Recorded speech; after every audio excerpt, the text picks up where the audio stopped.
Something better now.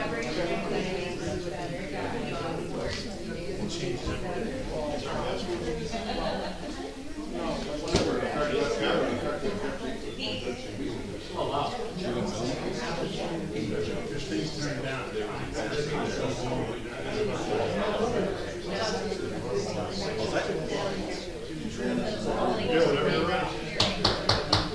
Let's call the order of Bradley Beach Land Use Board. Pledge allegiance, please. Pledge Allegiance to the flag of the United States of America and to the republic for which it stands, one nation, under God, indivisible, with liberty and justice for all. Thank you.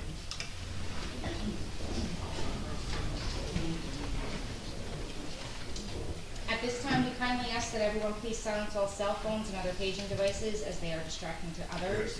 I'm going to ask that the board and any of the applicants speak loudly. We only have 4 microphones recording this, so besides the live streaming on YouTube. The 48-hour notice is required under the Open Public Meetings Act has been met, as notice of this meeting was emailed on April 5th, published in the Asbury Park Press, the Co-Star, and the Poster. A copy has been placed on the bulletin board in the borough office, and a copy has been filed with the borough clerk. Mayor Fox is excused this evening. Mr. Murphy? Here. Councilman Sexsmith? Here. Mr. Invento is excused this evening. Ms. Volko is excused this evening. Mr. Bertelli is excused this evening. Ms. DeMarco? Here. Ms. Riley is excused this evening. Chair Mayor? Here. Mr. Maynard? Here. Mr. Shook? Here. And Mr. Rosenberg? Here.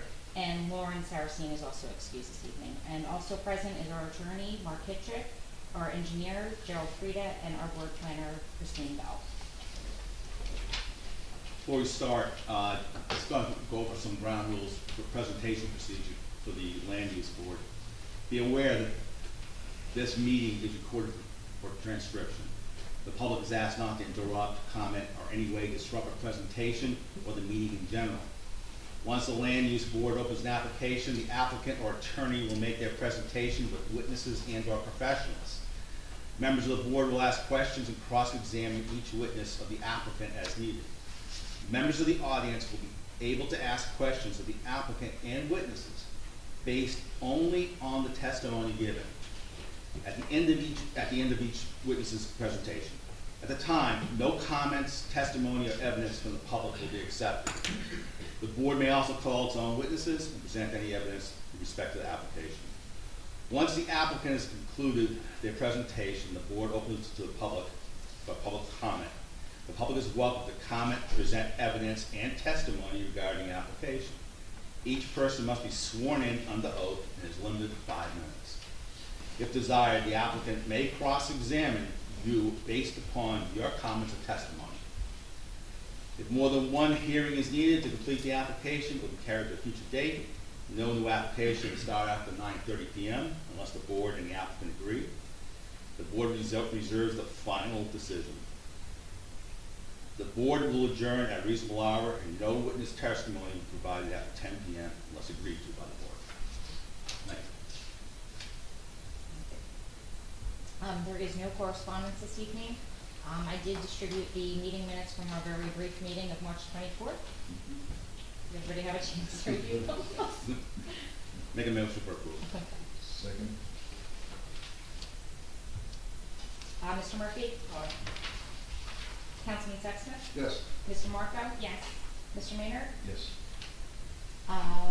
Mr. Shook? Yes. And Chair Mayor? Yes. There are no resolutions to be memorialized this evening. There's just a few items that I have listed on the agenda for housekeeping purposes. The first application was ZB 21/16. That was for bulk variances for the construction of a paver patio. Barbara Riola and Marlene Rajput, block 25, lot 19, 110 Ocean Park Avenue.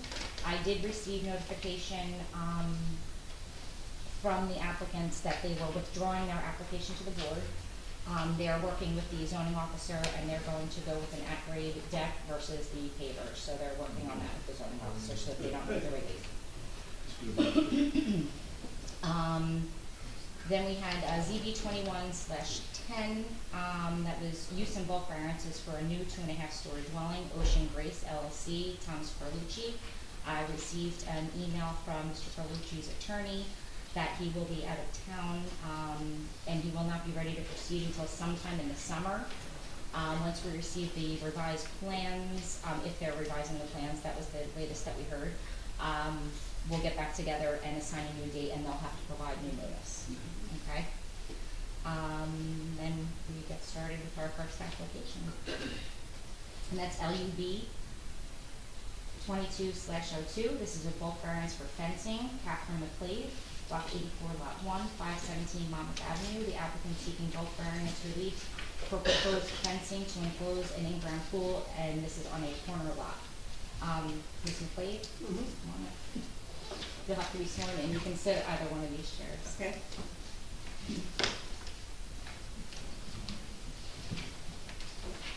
Good evening.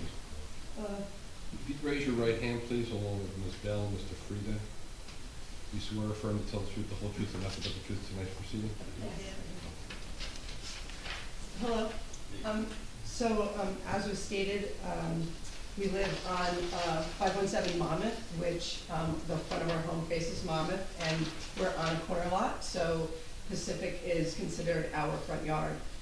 We, with approved permitting, constructed a pool that, in order to complete, needs to be fenced in as per pool code permit for fencing. The permit allows us to put a open style fence along Pacific, but at the height of only 3 foot. In order to be in accordance with pool code fencing, we need to put 4-foot height fencing along there. There is not an existing fence there at this moment. If you, which I believe you received the survey, you'll see what is there. And that's, quite frankly, that's what we're asking, that we be allowed to put the 4-foot height fence instead of the 3. And that for Pacific? Yes, please. Mm-hmm. And we did go along with, I did look up what kind and type of fencing was allowed and if it was the 3 foot. So we are using an aluminum fence with the required opening not only for the pool, but if it were to be placed there, which is considered our front lawn.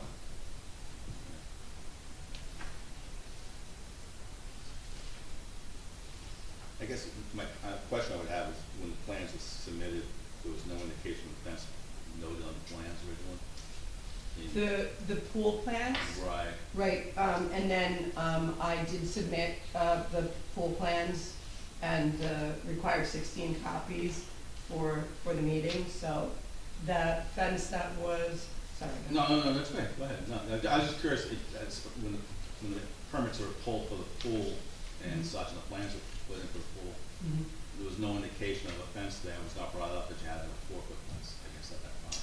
If you look, they have an approved permit, fence permit for the pool. They would like to put the pool fence of 4 foot directly off the home, which only gives us, it cuts that backyard, which is considered front, in half. Right. And only gives us less than a 3-foot walk between fence and finished pool. It's kind of, I think it's noted kind of like with, you know, along the side there and the shaded part right next to the pool. There's like a 99.34 there. Yeah, they want to come right off the, wanted to come right off the corner of the house. Right down to Pacific Avenue? No, it would come, yeah, it would run from the back of the house to the southernmost part of the back of the property. They want to keep it in line with the dwelling. So if I could, just help out one. Thank you. That's okay. Things got a little out of whack, only because the plans were approved for the fence to be much, much closer to the pool. And as the applicant states, it really cuts down on the road and the space that they would have around the pool. If the fence was pulled back there, it would not need a variance because it's behind the house. Right. So it's considered not the front yard. They would like, for practical purposes, to pull the fence away. So that's the variance that they seek, and it's the only variance that they seek for tonight's meeting. How close did you want to go to the property line of the fence? We would like to go to what is allowed by, like, if it were in fact the 3-foot fence, as per, you know, as per it being allowed, whatever that, So, again, if I could chime in. So the fence along the back of the rear side on the east, and the fence along the rear yard is anarchy. They didn't pull the chain on the last couple sections of the fence because that is what's in violation and the need for a variance. It would be nice if we could maybe pull that back so you have at least 5 feet between the fence and the sidewalk, so that you can plant something to kind of break the fence up. Right, so I think the board should consider as a condition, if this is approved, that request be made. That makes sense. Some type of landscaping to break the fence. Don't go right to the property line, bring it back. Bring it back enough where there's some room. The pool equipment is also located in there, and I know the fence will also help hide that. And hopefully you'll maybe do some additional landscaping there to hide that as well. that is in fact our plan, so. The issue that it's really not a big issue, I don't know if that retaining wall has been inspected, because there's a retaining wall on the back. It doesn't show up on any of the plans. We've asked for a grading plan, we never got one. So I'm not sure if that wall has been inspected. That's at the back in the backyard, Yeah. so it's, What they did, they raised the grade of their property, which they're allowed to do, because it's low back there. right. And it'd be nice if we could verify that the water's gonna drain. I don't know if it will. It looks like it might, but I don't know if it will. So how does it work? The wall's very, very low. Maybe a foot and a half, 2 feet. If that, in some parts, it's not even the wall, it's just the capsulate on the top grade, so it's aesthetically, you know. Right, looks- and it comes up nice so that the water won't run off their property onto the neighbor's property. Well, I'm concerned for, in the future for you, because if we get a heavy deluge of rain, it may not drain too fast. And that could affect the wall. So I don't know if the wall was inspected at all when it was put in, if there was any pictures taken or anything. How did it Normally, drain the other we day? would have looked at that. How did it drain the other day? Fine, we haven't had any issues. We're fortunate that we don't have, where we sit, we don't have any, you know, water issues. If I'm not mistaken, that's still dirt. I'm sorry, it is dirt. It's just dirt right there. Yeah, So how do you work that little one? I don't know, I was hoping maybe there was some pictures taken, or whoever installed it. I mean, did the borough's construction people come out and do any inspection for the pool? So maybe they all the inspected it there. inspections for the pool, which I wasn't told to give that, but I. Oh, I'm not, Yeah. I just, But all of those are up to date. We're ready for finish on the pool, like finish interior. yeah, no, We're I just- saw it, looks very nice. Thank you. And I'm not trying to cause a problem here, but it is retaining wall. Do you know if it was inspected? Everything was. No, the retaining wall. Yeah, as far as I understand, everything has been inspected, all, you know, and that's through Anthony Southern Pools. They come out, I'm gonna have a packet hanging out outside. But it's not your contract, it's a It's not. third-party inspection. Okay. It needs to be done if you want to admit it. And I wasn't even aware it was done, so, Jerry, if it's under 36 inches, will you have been made aware? I don't know, I'm just making sure the board knows, because remember, we're in a position here where everything's already in place. Right, no. Normally, they would be here. Where I'm going is if it's under 36 inches in height, I don't think UCC permit applies, which is like construction, would have looked at. They may not, Right. but Was that's the word true. retaining wall in any permit that you were issued or applied for? No. Not that I can recall. But I mean, my concern again is still water sitting back there. And the pool's very close, it's tight. I don't know is there any stone in there to help the water penetrate into the ground? What was done? No. Is it valid to have the town do final inspection again with this question brought up, and they talk to the applicant about. It has to be mitigated. Or if it's possible, can they, it's stable, but the grass hasn't taken yet. Can they dig a pit or a trench and fill it with stones so that would help water penetrate through?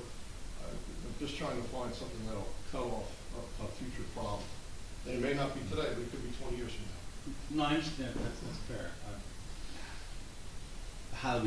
Again, goes back to how do you accomplish this and get it done?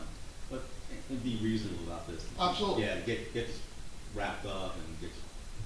I'm not suggesting we rip the wall out and start all Right, over, right. none of that. So, I was hopeful maybe there was some pictures taken or Doesn't sound, something. Was the pool installer the one that built the wall, or is it somebody else? No, landscaper, and, we may have pictures, I may have Yeah, that pictures would of be that. helpful. I mean, we just took our own pictures going through Yeah. it, just because we were excited about Progress. it, you know? And again, it's just a precaution. Sure. Maybe the board can make a condition that photos be supplied if they have them. I don't know, however you want to go with this. yeah, no, it's a fair. I was gonna say, what about the idea of the trench with the stone? I don't know if the board wants to.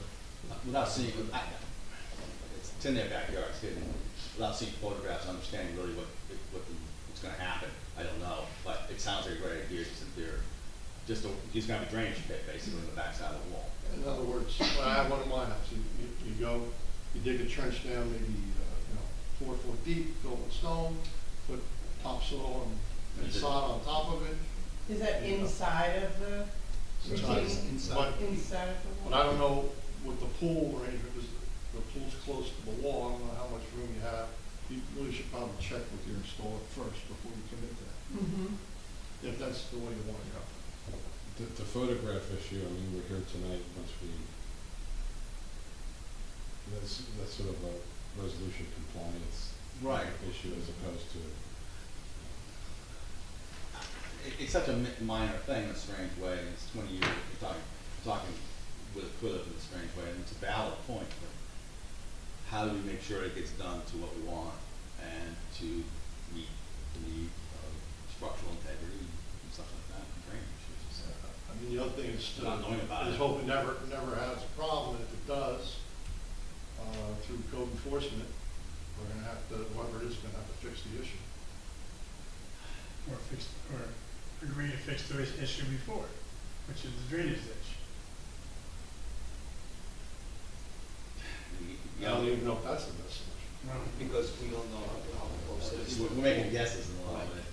So you continue this and get a little more information? Well, I I mean, it's like I say, from the practical standpoint, I'd like to just, wrap it up. get it all done, wrap it up, because I'm sure they wanna get moving there. She hasn't circumvented any process. No, what circumvented, she hasn't intentionally done that, Right, but the way that everything unfolded did. right. Because I would have been making all these comments from the beginning before the pool was built. Listen, it's a 50-foot wide lot, not a lot of room. There's not many pools in Bradley Beach because you don't have a lot of room. And it's nice to have. I had a pool myself in my former home. It was great to have. But we're at a point where it's just, But since you pointed back, the applicant didn't do anything wrong. It's No. just it got overlooked. No. And just trying to go forward and get this done. Would the town be willing to go out there and put their 2 cents into it and say, do this and make it part of it? if the The landscaping is not finished, so between the retaining wall and the pool, there's whatever is permitted from that's to code, that's what was permitted and approved by the town. So between there and the pool, how big does the trench need to be? well, More to the point, if they weren't on a corner lot and didn't need a 4-foot fence, we wouldn't be talking about this. right. However, when they came in and they cited the pool back in the corner like that, it's still tight. in the back corner, so. We really wouldn't If- have even put the pool in the corner like that, except for that's where it's allowed. Because it's a corner lot. We're not allowed to put it anywhere else. But, you know, but again, if it wasn't for this one piece of fence that has to be 4 feet tall, we wouldn't be here. They'd be happily swimming in their pool next week. Absolutely. With their So I 12-inch just, wall? you know, Yeah. Well, see, the issue with the wall, so you know, is not so much the height, but every wall needs to have a proper foundation. Kids tend to walk on walls, that's what they do. Over time, a lot of rain, weather, I just don't want the wall to fall. It doesn't, it's not the end of the world, it's not gonna hurt the house, not gonna probably even hurt the fence, that's next to it. But, I mean, I think that the board could rest assured that there's not gonna be any catastrophes if you just Let it go. accepted what was done And it's inside the fence. and move forward. Your point's well taken, I understand, just again, we're back, we're again, Mhm. we're cart before the horse again. Here we are approving something, looking and saying, well, all the information, it's already done, and we're back to this again. So, and it's to no, in this one, to absolutely no issues. No, the applicant didn't create this, it's just, they came back later and asked if they could move the fence. And now they're here for the variance for the fence. Because the wall didn't need a variance, right? The wall does not need a variance. Any more comments on the board, any questions? How far is that pool from the back wall? From, I believe it's 7 foot, from the edge of the pool 8 foot. to the fence. 8 foot. It's 8 on one, but I'm on the south side. I'm talking about the, It's 9, the nine to the pool is inside. 9 foot. Right. And to the side yard, and it's 8 foot to the backyard. to the backyard, 8 Yeah, foot. I mean, and it's not a deep pool, you don't have it, it's not, it's like a wading pool. Oh, okay. It's not And a there'll be, traditional. there's pool enough environment. room, so it's fence, wall, and there'll be, if it goes forward, there'll be landscaping there. Because we kept the existing fence, you know, thinking aesthetically with what our neighbor had to look at, Mhm. and that'll be plantings. I could also add that, according to the plans, the concrete strip around the pool is not going along the back. Right. The concrete strip only runs along Pacific Avenue and then between the pool and the house. So that entire area, is grass. Okay, so, you know, you wouldn't have an issue with regular rainfall, but we get some really interesting rains around here. And I'm just, I had to bring it information. None of that. Curious what the aluminum fence looks like. There were no like photos of. It's just, your standard, you know, straight rectangular aluminum fence, very super basic. It's actually a very nice fence. I mean, I think it shows. It looks almost like a railing, Well, that's the fence that's existing. like That's- the black, like a black aluminum. Oh, It's like okay, a I Jared understand. fence. But the Yeah. fence that's existing is the original fence post, and then we just redid those. Is the wall Restored. right up against the fence post? Yes. Will that help support the wall? Yeah, the wall's not really gonna tip over. It's just, you know, that, you know, when you have a wall, that's what kids walk on. And when it rains, I'm only bringing it up so that you guys are aware. No, I appreciate you doing that, because the information, as we start talking about it. I don't find it to be a big issue. And she knows that this should could arrive, because you brought it up. It starts getting really soft. All right, so, any more questions? I'd like to open this up to public comment regarding to the applicant. Yeah. Yes, Will there be a point for public comment? after we close that up, yes. Seeing none.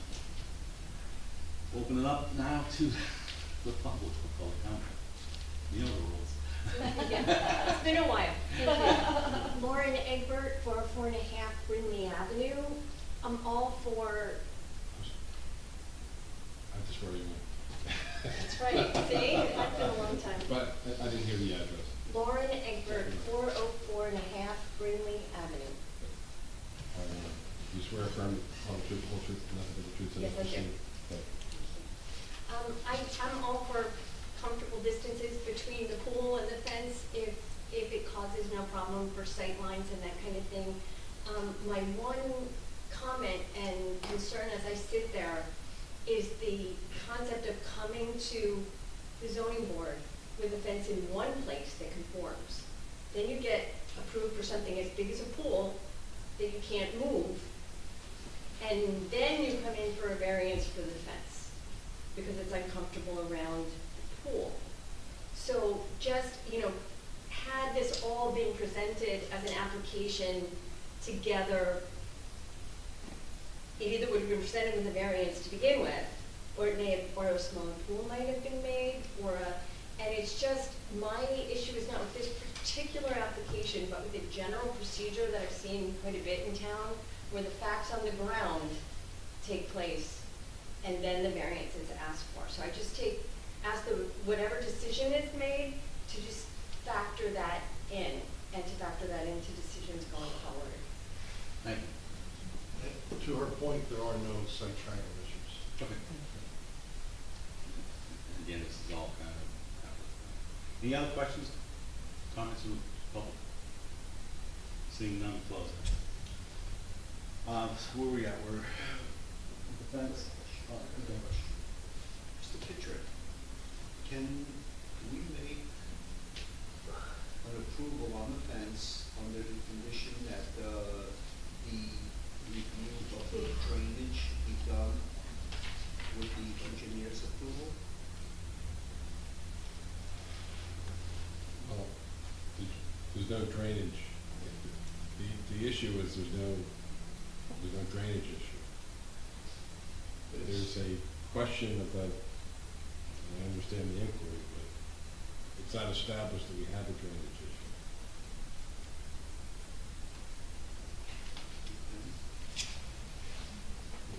I couldn't do that. They would have to hire a surveyor to go out and shoot all the grades and submit that for me to do. That's asking.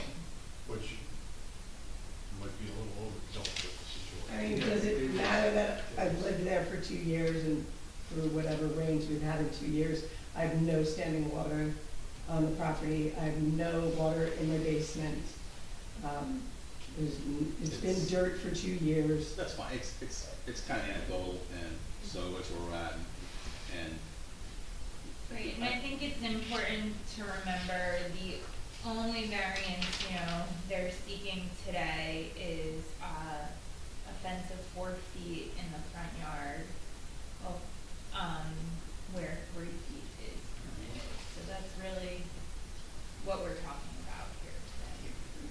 Mr. Freed brought out good points that, should have been looked at. Agreed. But, it is what it is We're here right now. now. We're here now. Shoulda, woulda, coulda, here now. we're here now. Coulda, shoulda, woulda. So we're talking about taking a 4-foot fence, 5 foot off the property line in front, on the sidewalks. That'll put you at 25 feet, which is enclosed by the fence in that front yard. Is that correct? Probably pretty close, and I don't have the dimensions here. Right, I'm just looking at this, it's 30 feet to the property line, a little bit more to the sidewalk, so it's gonna be 5 feet. In a sense, If they can give us 5 feet off the property line with the fence, or make a number 25 feet from the from the pool. line of the house, come forward 25 feet, and that's where we got. If you I do only that- have 24.4 She's got foot. 20. Oh, I'm sorry, I'm looking at this, it says 30.2. That's Yeah, to the, 24. shower.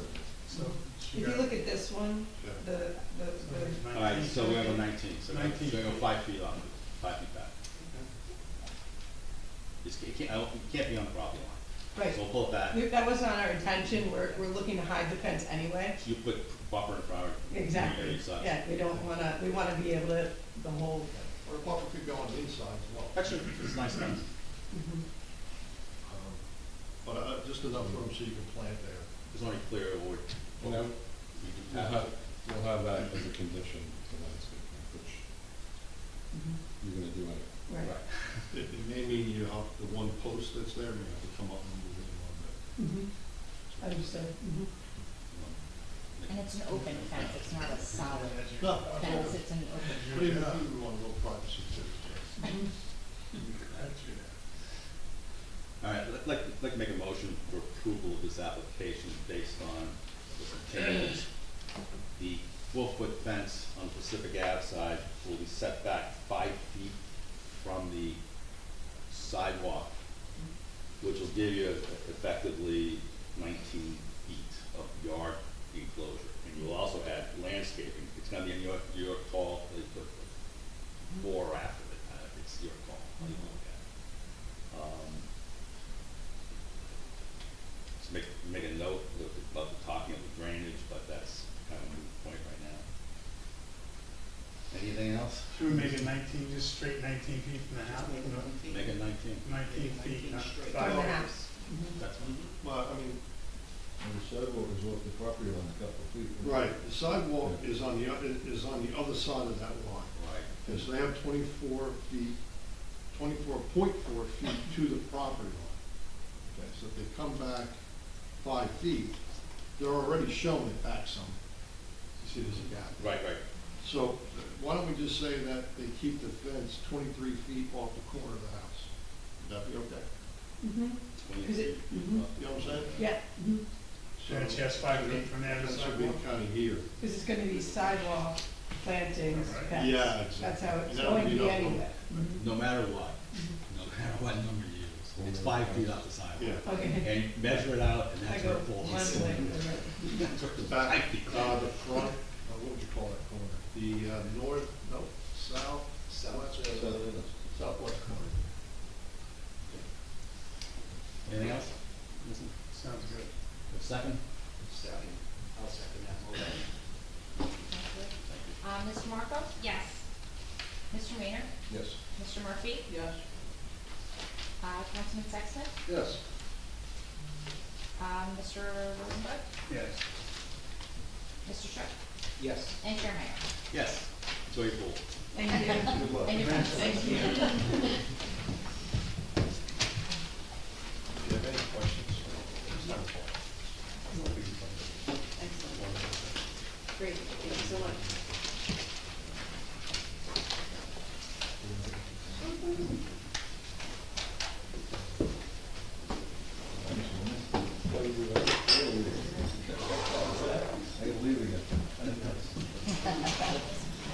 Please do not trip, but let's make No, the I do announcement that. first. Oh, Go this he's way. coming that way. Yeah. Just so you know that this next section is also. Next time, that's some rock. Instead of water, you know, somebody puts it up. Yeah, but you bring it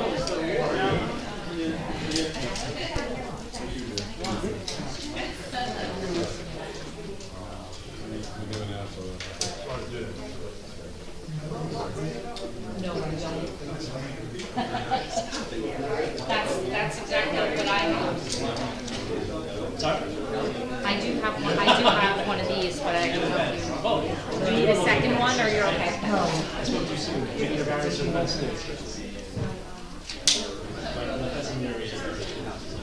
Meredith, you want coffee? No, I'm looking at here. You don't like this?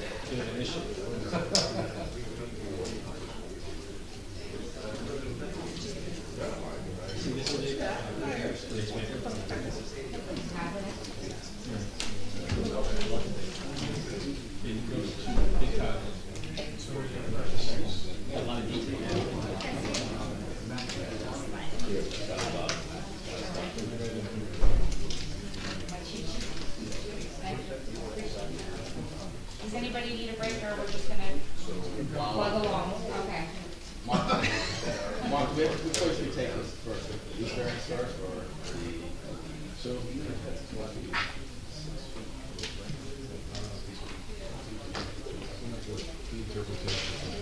Right, you still have a packet, you still have use. So just take it out.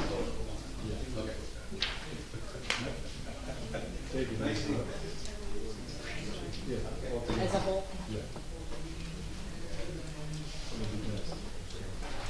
Good Lord. Okay, ready? Our next application is LUB 22/03.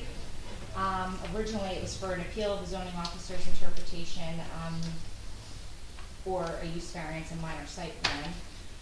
This is for block 71, lot 30, 110 Main Street, the Bradley Cinema. The applicant is appealing the zoning officer's determination that D2 use variance is required. If the board determines a use variance is required, the applicant is seeking the use variance as well as the minor site plan approval to renovate the interior and exterior of the existing building. Variances are required for proposed signage, as the ordinance states there shall be no more than 2 signs permitted per business establishment, or if more than one business occupies a structure, no more than 1 facade and 2 identification signs per storefront. The applicant is proposing 4 signs. The proposed signs need relief for size as well as projection. A variance is also required for the height of the proposed fencing. The applicant is represented by Michael J. Lennon, Esquire. I just want to note for the record that Mr. Maynard and Councilman Sexsmith have had to recuse themselves, and we have 5 members available to hear this application. What? I'm not interrupting you. What am I missing? Is that it? No, I'm just gonna say, Goodness. we did have 2 members who had to recuse themselves, which is on the record due to prior representation. Okay. That's the reason for the recusal. And, just want to establish the fact that, with Mr. Wenning, that you understand that we have 5 members and. Yes, I understand that there are 5 members, it's a five-person vote needed for the use variance. So, and I was also going to place on the record that it is the opinion of the experts, not only for the applicant but also for the board, that this is a use variance matter. And so, my understanding, and Mr. Ronnie can confirm this, is that we're going to dispense with the interpretation issue. We're going to Yes, go with the use variance. when the application was made by me, I had not retained yet a professional planner to, and then when Ms. Bell's report came out, and it was reviewed by a professional planner, he agreed that it would be a use variance rather than a determination of non-conforming pre-existing use. So that I had the conversation with Mark Kittrick, or the issue, and just present this as a use variance. And then both variants would be the fence and signs. So, Mr. Wenning, who are your witnesses? Okay, my witnesses are Donald Passman, an architect of Ocean Township. Eric Dine, is it Dine? Dean. Dean, D-I-E-H-N. He's a chief strategy officer and he's here for the applicant. So, we also have a professional planner regarding the use variance. That's Justin Ocella, A-U-C-I-E-L-L, a performing consultant. I'm sorry, can you spell that again? A-U-C-I-E-L-L-O. Thank you. So if, gentlemen, if you'd each raise your right hand along with Mr. Frida and Ms. Bell, do you swear affirm to tell the truth, the whole truth, and nothing but the truth tonight? Yes, I do. Thank you. Mr. Chairman, I have a question before we continue. I didn't see the liquor, the liquor license was approved and you're going to be selling alcohol. Shouldn't that be a variance request also? Because it's a change of use? I believe, selling alcohol, you know, Never as was. a restaurant, bar is a permitted use in the zone district. The expansion of, they're seeking, an expansion of a non-conforming use, you know, they'll give you their reasons why, but, a cinema is not a permitted use in, the zone district, and obviously, you know, the Bradley Beach Cinema's been there for a very long Right. time. But they are, you know, they'll describe the application to you in greater detail, but they're making some changes to the inside. They're increasing the number of movie screens, even though it might reduce the overall seating, and having that alcohol as part of the use, but it's still operating as a movie theater, so that's why we felt it was, a D2 variance, but, you know, they have a planner who will tell you and me, and I'll see if I agree with them, all of their reasons for why it's a D2 variance, and they should. But as to the alcohol issue, it's a permitted use. Right, but alcohol is a permitted use in the zone district. All right. I'm pleased to represent Iman Lab, EMAN Lab LLC. And it's regarding, obviously, the Bradley Cinema, which is located at 110 Main Street. The proposal is to create a state-of-the-art movie theater with 3 screens, concession stand, and a bar and lounge, serving alcohol. It's my understanding that they've the liquor license was the one at Giovanni's restaurant that they picked up, and it has no restrictions on it. The Borough Zone Officer determined the project as proposed to be a use variance as an expansion of the pre-existing non-conforming use. Since it was a movie theater that is not specifically permitted in the zone, anything that's not specifically permitted is determined to be prohibited, so therefore we can only. It's my understanding this movie theater has been, predates movies. It was a vaudeville theater stage in the 1920s, and I guess everybody's used to it. From what I understand, the original owner owned it up to 1979 before selling it to the second party. The theater is historic in town. I believe it used to be called the Palace Theater. And in addition to the issue of the need for variances, we need a fence height variance, 5 foot versus 4 foot, and sign variance. And the first witness I have is Donald Passman, the architect of Ocean Township, who has submitted 4-page plans and is here to testify to the project. All right, Mr. Passman, you're employed by whom? The firm is Passman Urban Architects, a firm of department. And where are you located? We're in Ocean Township Okay, and you're licensing in the state of New Jersey? since 1987. And licensed as what? A registrar. Acceptance, I think you've been here before. I've been here before. That was my next question. You've been here before you. I've been here before. All right, you were contacted by the prospective tenants of the Bradley Cinema to create plans for the renovation of the pre-existing cinema, is that correct? Yes. Can you explain your architectural changes? Yes. First of all, you have some history with this, Right. with this. With theater. theater. So, back in 2018, I had a client where I worked on the theater in Asbury Park with him. He purchased the theater from I think it was the second owner. And his idea was to renovate the theater and actually add a couple of screens and do other things to make it more current and viable. The existing theater had about 539 seats, had a very small concession area, which may have been fine way back, but in newer terms, we need a bigger concession area, both to attract people and to sell more food. In that renovation, I was hired. Mr. Sedano was the owner at that time. We mostly concentrated on the front part of the theater. We didn't change any of the pieces of the original 539 single screen theater. didn't have the money at the time, although we created some designs. The idea was just to get the concessions modernized. And so I've been in all parts of the building anyway, creating as-built plans, created the new design. He removed some seats to make it more comfortable. He opened up in 2019 maybe to a few months until COVID hit. And it got him into trouble, I guess, so he wanted to sell.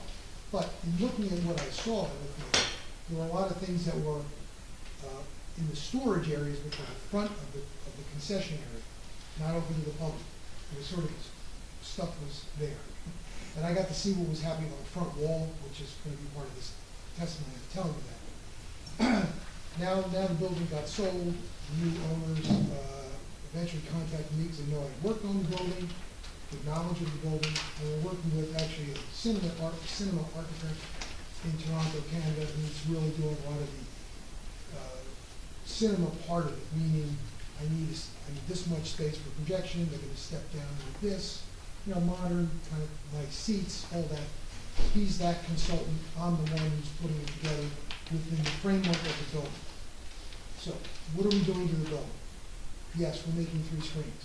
The original front screen furthest to the east, which was the screen for the large theater, is being reduced to allow for 2 other screen theaters, only 37 or 40 people in each one. All these are new seats, new tiers, new projection equipment, new lighting, new heating, air conditioning, a full upgrade of the building and modernize it, even though previous owner did a little bit to make it more comfortable. But the other part of it also is the bathroom situation and concessions toward the Main Street side. So there's new concessions left and right as when you walk in the lobby. With all the equipment, new men's room, new women's room, unisex bathroom. And a reduction of seats from what I said was about 539 to now it's about 285 total seats. There's handicap seating as per code in all 3 theaters. There's handicap accessibility, which is not the case in the bathrooms, toilet rooms. So the full upgrade is there. It is going to be as modern as the theater as one could have in that facility, 50 feet wide. That's about all of it. But part of the upgrade has to do with some of the front of what everybody's going to see. And what we're here for is what's the exterior. The interior is part of what we're talking about, but the exterior is going to be upgraded too. The marquee is going to remain as it is now. It had a marquee with signage and used to have on top in script Beach, because it was the Beach Theater after the Palace Theater, something. Now it's going to say The Bradley.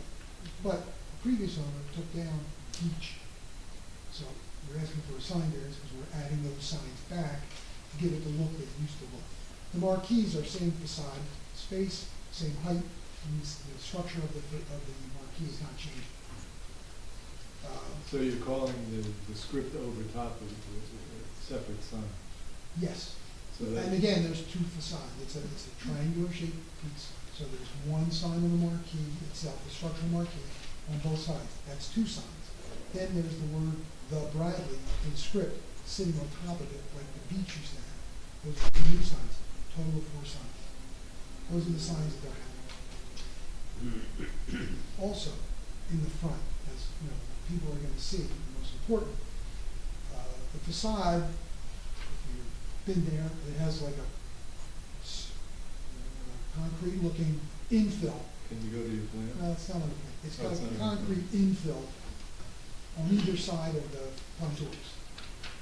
Those are being turned into windows, glass. I'll show you on the plan. But, and that's just to get more light in, and now the concessions there, because previously, those were, way back, in the previous owner, there was storage, this stuff. This is what was really good. But way back, it was glass, and there were doors, left and right. I'm going to show you on the elevation. So on my drawings, page 84, I have an elevation of what we're doing. In the front of it, which is this. This is glass, a grid of mullions and glass over a stucco piece on the bottom, because there's a banquette on the inside. So that's about the level of the banquette. There's glass. The whole front door is all glass and doors, different than what it is now. But way back, there used to be a door over here on the far north side and one on the south side. And if you look real carefully, you can see on the outside a little line of stucco where that door used to be. On the inside, there was a mishmash of brick that infilled what was an opening and a steel beam up there. So I know it used to have some kind of storefront, north and south. I tried to kind of dig around for photos, couldn't find anything. But I know from what I saw from the inside 4 years ago, that's what it was. So somewhere that used to be that way. And in another theater nearby, I'm familiar with in Westfield, there was like a jeweler who would take that exact spot. So I assume that there was a little retail space here and a little retail space there because they turned into just storage after a while. Meanwhile, a little popcorn concession area, a little box office thing was, set back off this facade, and it was just storage. So it probably was somebody's retail space way back when. So now the idea is just to open it up because in plan that is going to be concession space over here. So you have like a concession stand, liquor area, non-liquor area here, and there's banquette and some seats, a few seats. So after you buy your ticket, somehow, electronically maybe, right? You can go in there and do the thing. You don't have as many ticket payers like you used to have as much, but it's a more open facade. And then here are the three theaters, the bigger one toward the east, and the two other ones splitting the middle, and then the hallway going down to serve. Same east side platform, kind of where the screen is, and there used to be probably little green rooms there. There was evidence of a toilet room back here at some point for actors, and there was also a little walk area around there that was assumed like a green room. Is there a stage involved? The stage is there currently, and we're bringing it out just a little bit further, about 6 feet or so further. And that's just so if you have a lecture or you want to have someone talk before, a lot of times you do in these movie clubs, someone will be an expert about movies and will describe the movie, and then we'll have a discussion before and after the movie shown. And that's what that gives that the possibility of doing.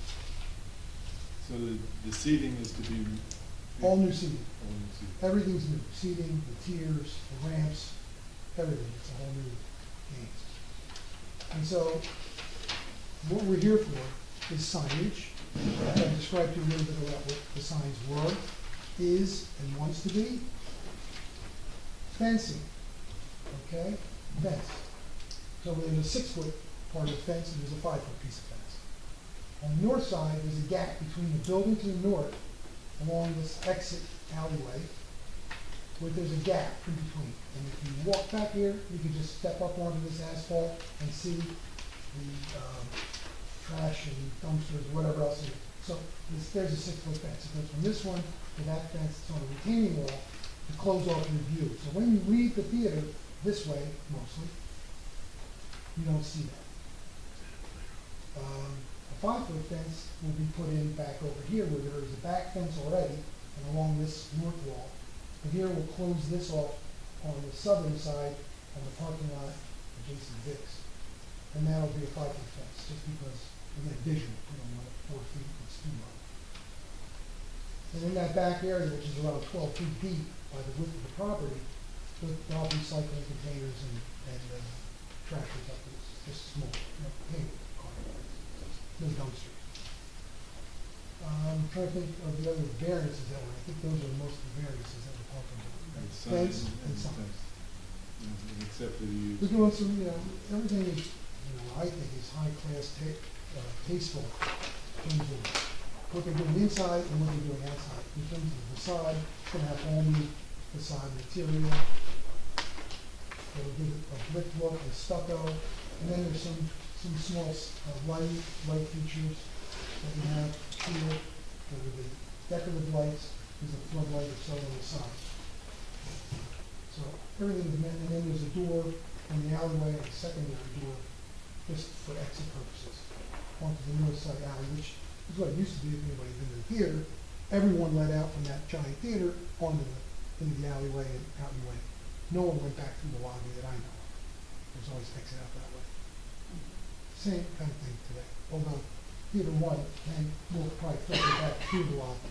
Most people probably will filter back through the lobby in this case, versus using the north side exits, the emergency exit. And again, less people, way less people, and especially if you have one theater with a lot of people, and the next group is coming in for the next show, there's even more people hanging around. And this one, totally less seats, and 3 staggered time frames. So there won't be the same volume of people lingering, coming in or out, whatever. It's, the worst case scenario is 185 people in the big theater versus 539. So it's a huge improvement for the town like that too, to have a more active, modern theater. In connection with the report by Yes. Charles Frieda, there is G, in accordance with section 450-4.8, and it's dealing with an awning. When you mention awning, Jerry, is that the marquee itself? No, I think it was more just to get on the record what we were planning to put forward. Because there is no There's no awning. proposed awnings. There's no awning.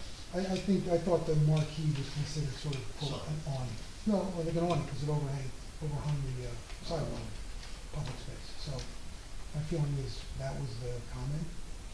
Yeah, there was no mention of additional information, or we would have had a note saying additional testimony required. Okay, So that was just a kind of fact-finding, okay.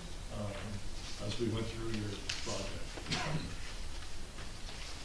And you discussed the nature of the sign variance. Yes, and in fact, if you want to enter this into evidence, this is a Google map type thing, a satellite image of capture of the sign where it said beach. And I guess you can look up when Magic Mike was playing, because that will tell you the time frame when that was playing. If you want to enter the evidence, there you go. What's your favorite movie? They have knowledge of that. I mean, I love it, but Is this gonna be A1? for a reason. Yeah, plans and, Plans were submitted in advance of the hearing, so they're just for the record.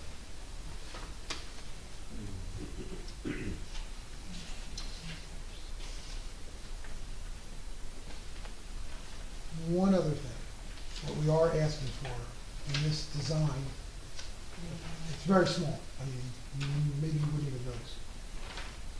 In the original theater, to get to the projection area, which is the only piece of second floor that was constructed by it, and it's concrete and everything, and a rectangular hole and a ladder that went up. Okay, that wasn't good for the owner, or the second owner. So he stuck a stairway in there, which you had to duck down to get, because the roof line was way low.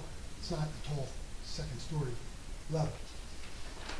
That's been in there. When we renovated it 4 years ago, we changed the direction of that stairway just to get more concession space. This iteration has a stair, and we didn't change that. This one has a stairway that goes up again and again, and it's going to conform with the stairway code that it has to.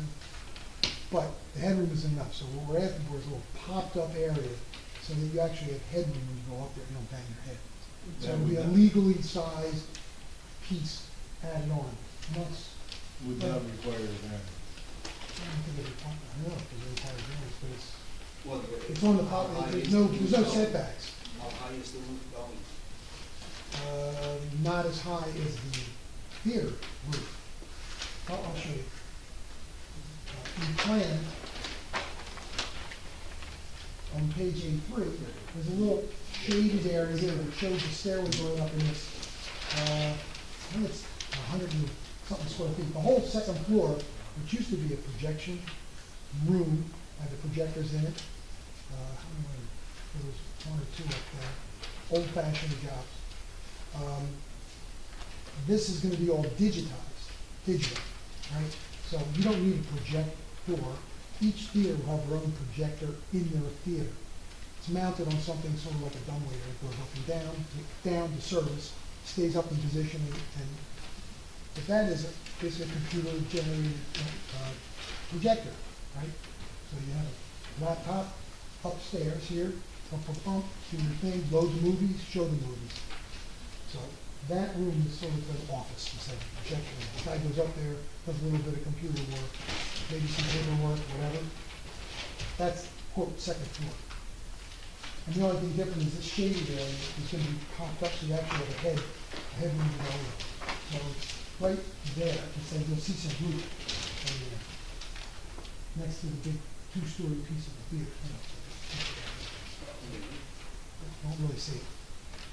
It'll look like a piece of roof going up, kind of aligning with that roof here. Just step down just a little bit. Okay.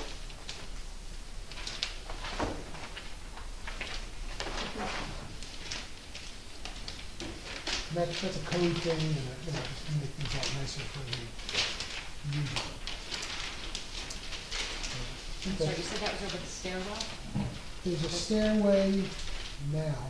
and a server room or something? Well, upstairs is the second floor, which is 250 square feet or something, is used for like office space. You know, for loading the movies and keeping track of everything it is. But not the projectors anymore.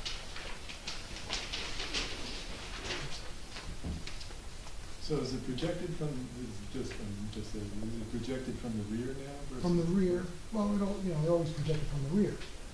But it's in a box, if you will, that has the projector in it, which is, if you're doing any kind of presentation with a computer, there's still a projector. Similar thing, only oversized. And it's mounted on a platform in a box, just to keep it quiet or whatever, ventilated. And it's 7 feet to the bottom of it at the highest tier. It's on rails, so we have to change the lamp. Not during show, because they gotta get crushed down there.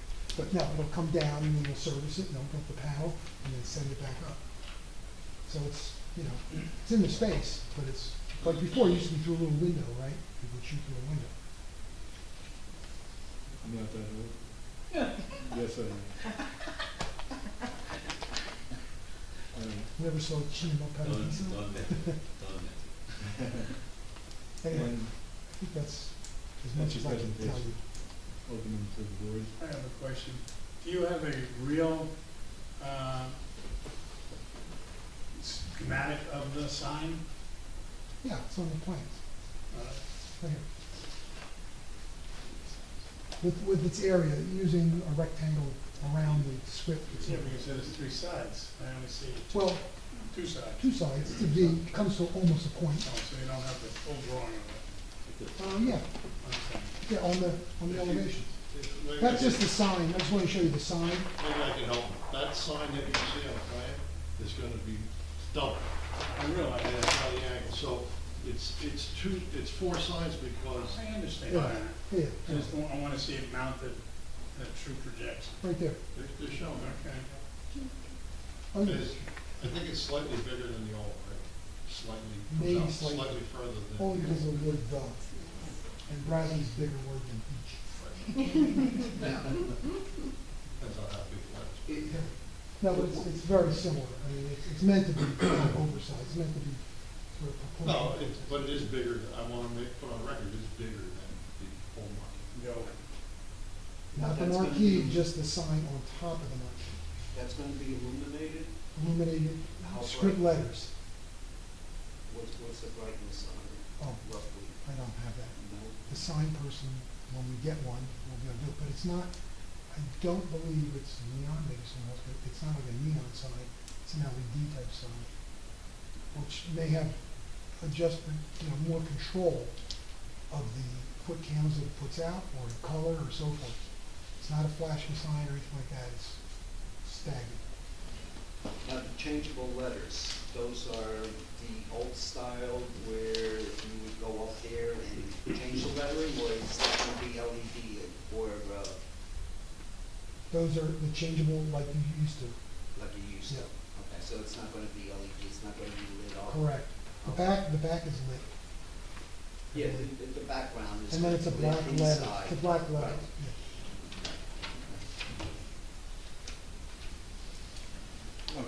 Sorry to settle the question, but since this town really doesn't have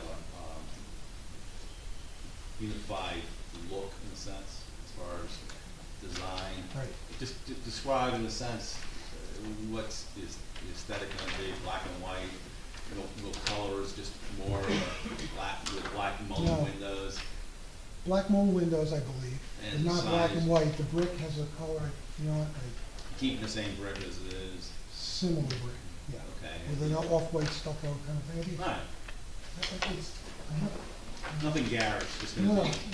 it's tasteful and modern. There's a design team, you know, that selected light fixtures and colors and But the Bradley's gonna be in white. White lettering back. I don't know.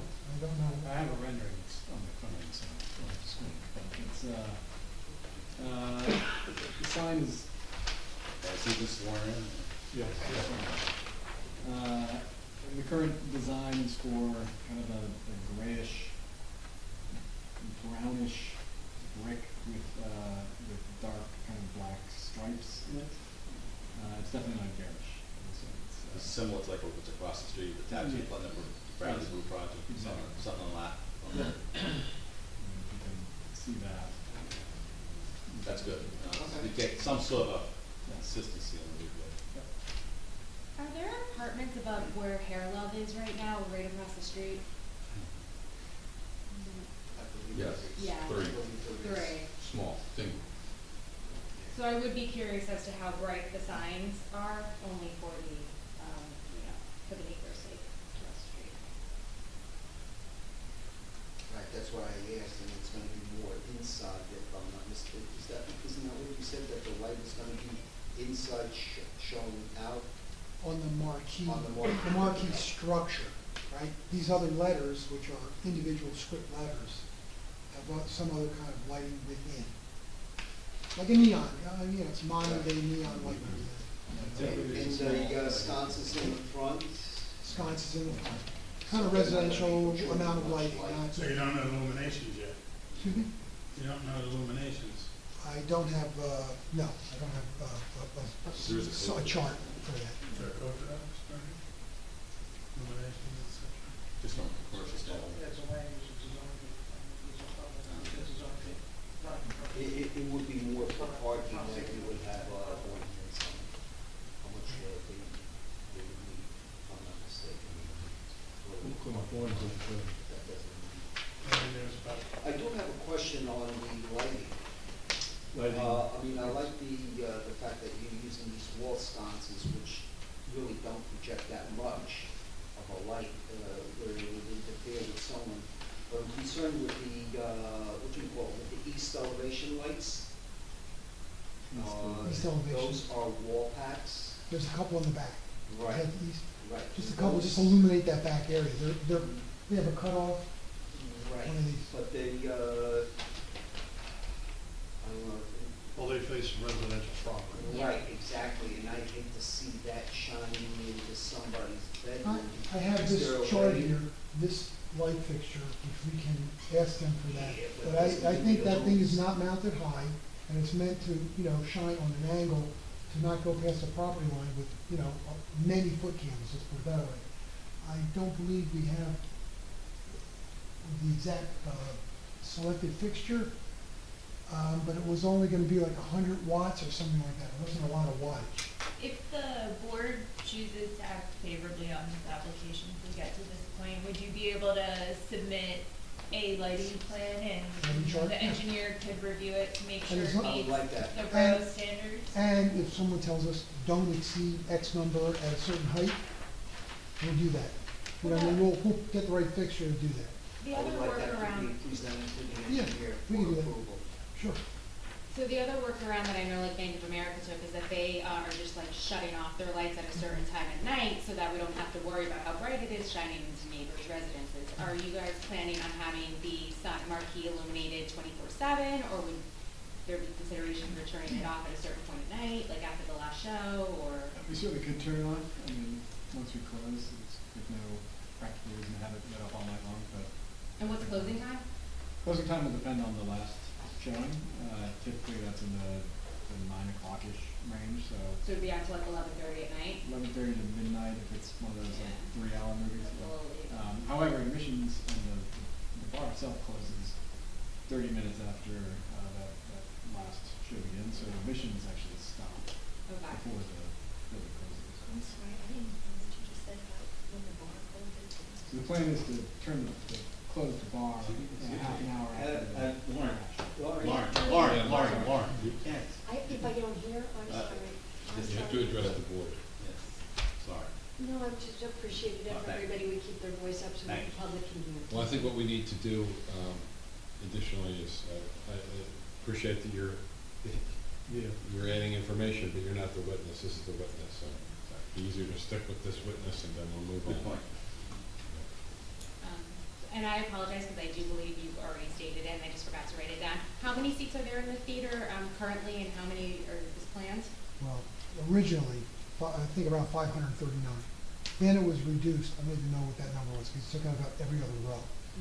And then he added a small 20 seat theater in front.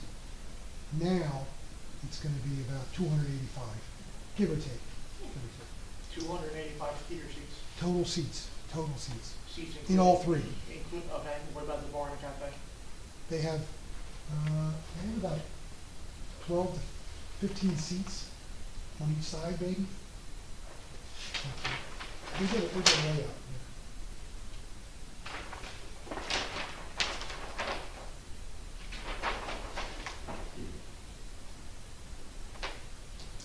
20 on the one side and about 12 or so on the other. And there's a little bit of standing room.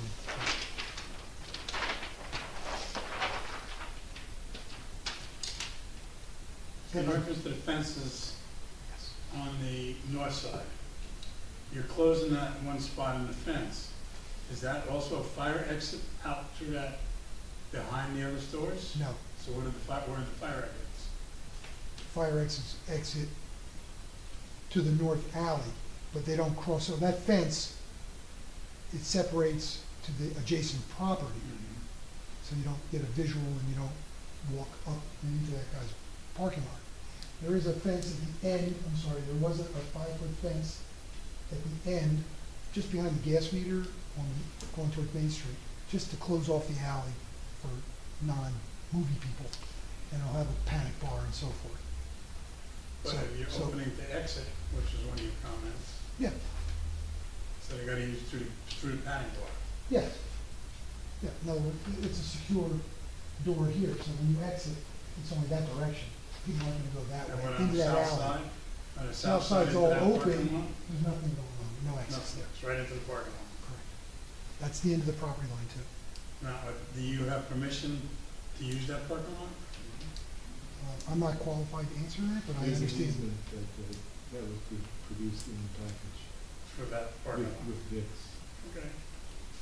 If somebody else is there now, that's pushing that. One follow-up question to that, going back to the gate.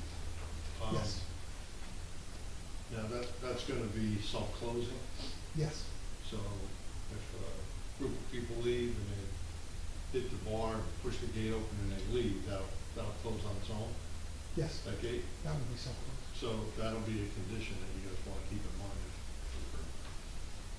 Thank you. It's just typical, like any other exit to Yep. any other space. You want it to be self-closing, you don't want people walking in the back door. So a fire door will open and shut with a closer. In the back, you put a fence in the back as well. There's a fence in the back. There's already one going on the east border, east And I'll property have line, that same, and going on the north, it curves around, there's a building here, and then there's some fence.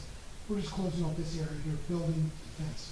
so that fence will also have a self-closing, same, Yes. same, Yep. what's it? The one out to the alley? The one out to the, well, that's the one out to Vic's. When you come out the The side, the one out to the alley is the one going toward Main Street. when you come out the side door into the alley, there'll be an exit way at both ends, the front and the You back. only go front, you don't go that way, yeah. You're not going to the back. If you go to the right, what happens? You You're not go going to to the the back. fence? Well, you can, but people are gonna be directed that way. It was always like that. I never went to the back ever. If I walk out the exit door, and I go to the right because nobody's telling me not to, Yeah, I guess I could put a gate there too. We could put a fence and a gate there. you're If gonna you have, want- you're gonna have a dead end hallway border issue on the far side because it's too far. You can't have Well, people it goes, access down it the goes end. all the way around. If you were, you could get out back over there. Where? Well, on the big side. Parking lot. You could walk around the whole You can walk building. around If we the don't entire put a, building. we could put a gate there if you want. It may be an issue down Yeah. the road with your travel distance. With what? Your travel distance may be an issue down the road. Okay. If you walk out the outside exit door, you go to the left, you go to the front, you go to the Yeah, main street around. right. If you go to the right, you have to walk all the way around, all the way down the side of the building. Yeah, but you're and outside the building, so there's no travel distance Yeah, in but- code. Yeah, but your travel distance has to lead you to public way. It does. It's not just outside open air, it has to be public way. So if you go to Well, the right, that's not, it's gonna have to dump you into the parking lot, which would then need a dedicated spot to get you in the parking lot public way. right. So if we either have a sign that says not an exit to a When- gate, when- with a when- gate, When you walk out the side door, there would be an exit sign that directs you to the left. correct. However, when stuff's hitting the fan, if you have people that dive off to the right, they can't be stuck in a dead end corridor. You'd have to account for that dead end corridor. But we'll put it very close to the door, to the exit door, so they can't go to the right unless they have a key to get through the gate. That, yes. Is that okay? Now Okay. you're talking. We'll do that. We'll add a fence Now there. you're, Okay. Got it. Mhm. About 5 feet, about 5 feet back. Okay. And just so that I'm clear, there's no gate to allow them into the alley, To the alley, going north. once you're in the alley heading west, you can't go north. It's a solid When fence. you come There's a out the side- building, when there's you a come out the building, side- hold there's on, a hold on, answer my proposed question. fence, Hold on. there's a fence, and then there's a building. Okay, but, you know, listen, when you come out the side door to the north, are you allowed to go into the alley? Not unless you can walk over a fence, Well, that's why I'm asking. because that's why we have a fence. Yeah, it'd be proposed. nice if you gave me a nice answer instead of. I said, Sarcastic. I wasn't sarcastic. Trying to put this in perspective, okay? I know, So listen. no one will be able to walk in the alley leaving the theater. So I'm worried about noise and people that live there. And clusters of people are walking down the alley after having a couple drinks and watching a movie and having a good time. And some people are trying to sleep, that's not a good recipe. Correct. So, there's no gate that lets you into the alley. That's correct. Okay, thank you. Am I wrong remembering that it used to be a little bit alley? Yes. Yes. Yes. It's a public right of way. Yes. That is an alley, or that's part of a parking lot for a private building? It's an alley. It's an alley. It's It's a public. And I think we dedicated should street, preclude theater people from going through the alley. or vice versa. Alley people from getting into that. That's just curious, but that's how we used to exit. I understand. It's- We have an opportunity to correct something. I think the board would be wise to correct this issue. They can go out to Main Street. So the alley is. People are gonna be parking over on Second Avenue. They don't wanna come out of the theater. They'll walk right through that alley heading north, going where they park. You need to make them turn, stop them, go out to Main Street, and go out. Absolutely. Wow, that's good. Okay. How wide is that between, going towards, the west? How much is it? It's about a 5-foot alleyway, 5-foot alleyway. and it varies because there's buildings, there's fences, and there's retaining walls. So roughly 5 Yeah, feet. but where the gate is to go onto Main Street, that's how big? That's About 5 5 feet between buildings, Okay. right. So it's much, yeah. So we're trying to put like a 40-inch wide gate, something pretty good size. Is that on the line of the building itself or set back? 'Cause it's gonna swing out into the sidewalk? Setback for 2 reasons. One, there's a gas meter there and some other How stuff. far is the And corner of this kind of? Sorry, see that. it's on my plan. Yeah, It is? I see where it is, just doesn't say how far. Yeah.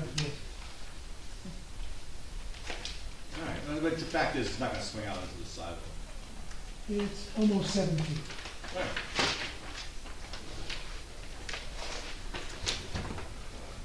And in the back, you're gonna put a gate as well, and what is that, set that back or right at the edge? On the east side of the back, That one just goes right to the corner of the building. so we have a fence there as well, Yeah. with a gate. And that gate can swing in. It's not an exit Okay. gate. It's just like, cause of that, it's- So that alleyway that we're exiting people out of the building into is 5 feet wide? Yes. Okay. How wide is the double doors that lead out to the alleyway?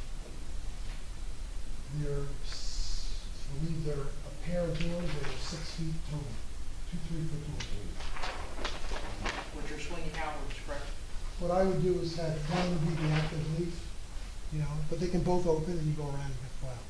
Right, There's no- that's what I'm looking at, both of those doors swing down, and again, this is a construction issue that Ted doesn't pick up, but both of those, you have the 6-foot wide door that's leading to a 5-foot wide alley, so you're losing a foot when you walk outside, and then the door swing has to be accounted for Correct. also in the traffic. We're gonna try to bring those doors to the inner side of the wall, because the wall's about a foot thick. So you'll have about 3 feet after you open it Right. up. Your exit path will be calculated on the actual width. Yes.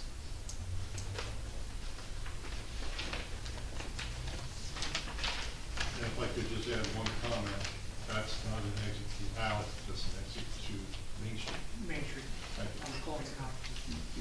Perception is out. You said that one door will be active and, you know, Well, I think they both have to be active in a way, but really, I have to do the calculation on whether or not one would suffice. It might be one might be sufficient based on the occupancy, or half the occupancy. now, going back to that alleyway with that one door, how far back would be reasonable to put that gate, as the zoning officer was mentioning?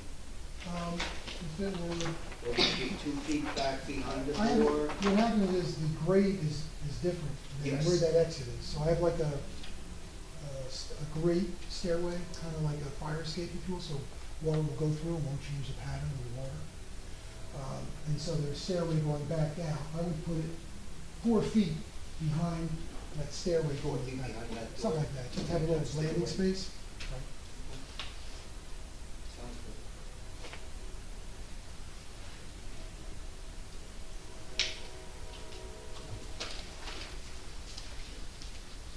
Question on So go. question on the stage lecture hall. Yes, So existing is a single cinema movie theater yes. With the state. with a stage. Do we have any idea what the stage is currently used for? Well, no, the screen is at the front of the proscenium, right at the front. Right. Okay. This is gonna project beyond now, the new one. Right, so now you're looking, the proposal is for 2 movie screens and a 3rd movie screen, correct me? The main movie screen is the only one with this platform.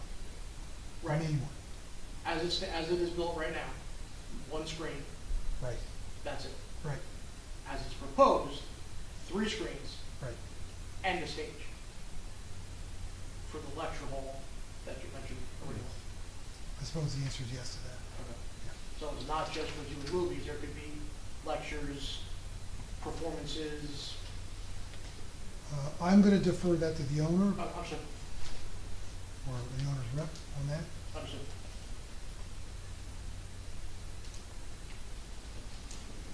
Any more questions from the board? Please witness. To open this portion of the application up to the public, questions to the witness pertaining to his testimony. Please stand up. Yeah.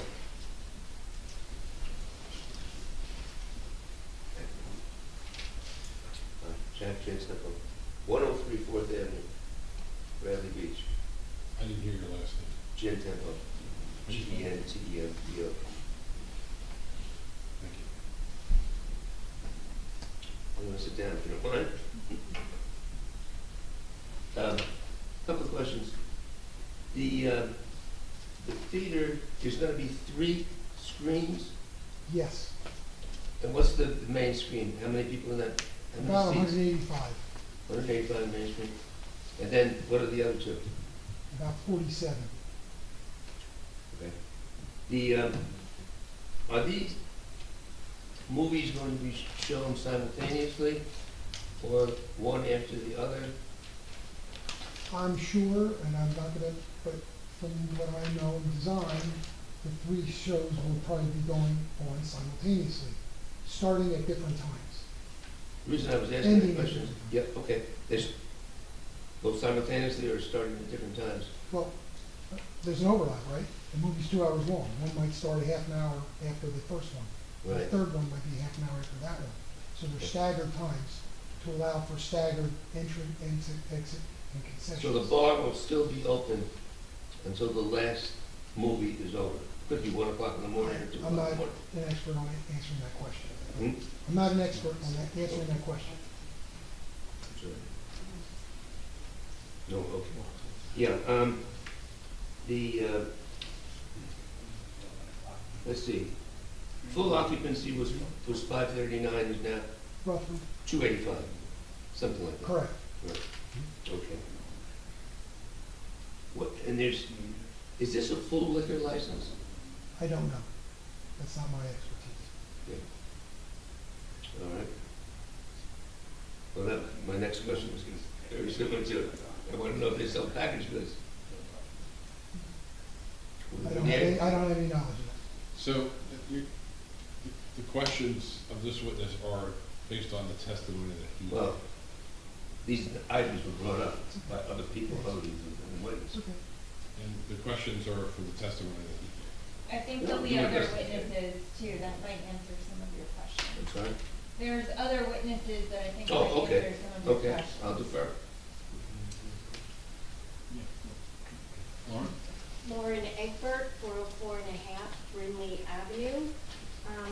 My question has to do with the stage. Does the movie screen go up and down? No, Okay, so that's fixed. correct. What are the dimensions on the crescent in front of the screen? At the widest portion, because it's an arch shape, Mm-hmm. it is about 8 feet out. 8 feet, and at the narrowest?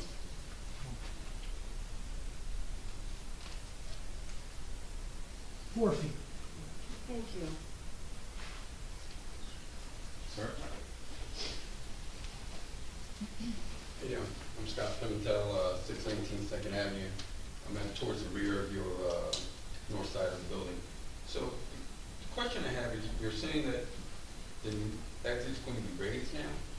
Previously it was on the ground, and you're raising it? It shows two stairs? Yes, the platform exiting from that tier of where it will occur in the design of the theater is up above the ground level of that concrete. How high above the ground level? About 1.5 feet, 3 So risers. when you exit that 1.5 feet, and I'm speaking for my neighbor who couldn't make it today, she had a fence that had a lattice through it. When you step out, will that be high enough that people can see into the backyard? I don't So know she's that gonna answer. I don't privacy. remember how high her fence is. I don't know. My guess is no, because there's a retaining wall first, and then her fence. Even with that, so her retaining wall and fence is 48 inches, so it's really about 5 feet. So a person that's higher than 6 feet can really look into the backyard, and she loses her privacy. 6 feet is measured from where? From I that should wanna give concrete? the notes that she From that gave me, concrete? that she I don't could know. make. I'm saying I don't. I didn't measure. I'm asking you if you know. But that may be the case. If you're up 1.5 feet. Is there a way to ensure maybe some kind of privacy for her as far as plantings or something that you can do? There's no room for planting. I would suggest you get a higher fence if she's really concerned. What about an exit that has some kind of wall or something? Again, it goes to a fence, whether we can put a fence there or it's on our property. So, can I make a suggestion? Mhm. Is there room on her property to plant any of this? I think she's close to the edge, I guess the retaining wall. So who owns the retaining wall, actually? We'd have to look this up. I was just gonna say, maybe a condition could be that the applicant would provide for some landscaping of the property. Could be. It appears from what I see on the survey that the retaining wall is on the north property line, and that's her retaining wall. Right? The face of it is on this theater's property line. And the fence looks like it's set back maybe a foot. So I can tell you how, if you can tell me how high the fence is, you can measure the retaining wall, it's probably 2 feet or thereabouts. If I can get you the information, maybe we could all talk about it a little bit later. I don't want to hold everyone up on it, but I mean, it's just a conversation to have. So, the property you're referencing, what is the address of it? I'm 619, she's 623. She's the very first house. 623. Is that lot Second 4 or Avenue, I'm lot, sorry. is that lot 3, lot 4, or lot 5? It is the first lot where the alleyway is, where you're proposing a new fence. Probably lot 3. Right. That one does not have, I don't think there's a retaining wall there. see your point. I don't know the numbers. And her concern is she's a single mother with daughters and I understand. obviously privacy. So the second question I have is the lighting that you have also on the north side. So they look excellent and I like them. Are they gonna be on all night? And what are those wattages going into our They, stuff as well? they have a maximum of 100-watt bulb, which is, and it's in a globe, so it's dispersed. So, Let me finish. And it's meant to be like a residential style sconce light, not some powerful other light. You know, very decorative. It says 100 watt. And I don't know what the spread is on that or the output. So if you want, you can do it. They're not mounted really high, really. They're about 8 feet or so off the ground. So the concern there again is probably everybody's concern is just like light pollution. Basically, if we're sitting in the backyard, are they gonna be on all night?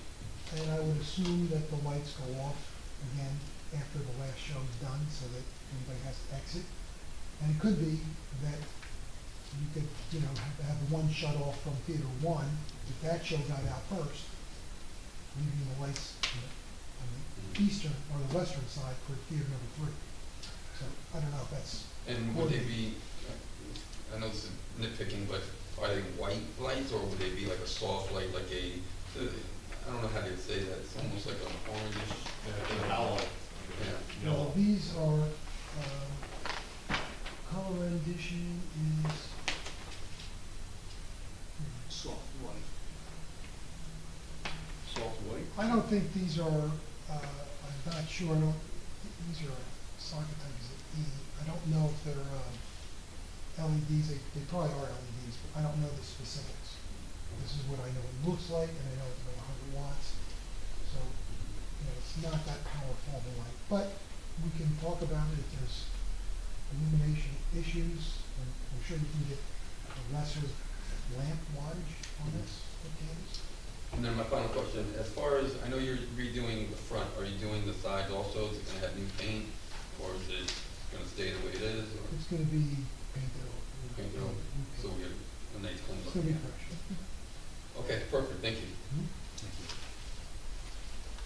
Please. Okay, I'm Peggy Pryor, 617 Second Avenue. I want to say I appreciate your concern for the lighting, because it's, as Scott, we have the same problem with lots of lighting. For some clarification, I would point out to the architect that 70 years ago or so, there were windows there, but there were no retail stores. On the west side front. Yes. I spent my life in the movies there at the But time. there were doors. Correct? There were doors. that There were entered. glass windows. There's You evidence walked of where in there was a door. You walked in the center, you pay on the right, there were double doors inside to get to the theater. This is my other point. Okay. The other concern I would have though, for the exit, that's 5 feet is not that wide. If you had an emergency of some kind with people coming out and then being facing a wall and being forced to go down a 5 feet corridor, I would have concern in an emergency. I would suggest a door of some kind to open onto the alley would relieve panic, would provide for in case of emergency. I'm not sure I understand. You may There want are the doors fire, that. you may want the fire department to review the plans as well. I did have a meeting with the building official and fire official, but if you're talking about this 5-foot alley on the north side of the building is an emergency exit as well. It's the second means of egress from inside the theater. That's what's on our plan. I'm thinking Not of- only that, that's what it's been since 1925. Oh, yeah. There's been no change to that alleyway's width or use. So I contend that it's exactly like it used to be. So it's a pre-existing non-conformity, if you will, but it's a pre-existing condition. And there's actually less people that would be there in emergency than there were prior. I remember Saturdays, the door would open and a mob of people would stream out but go into the alley. That's what they're doing now. Yeah.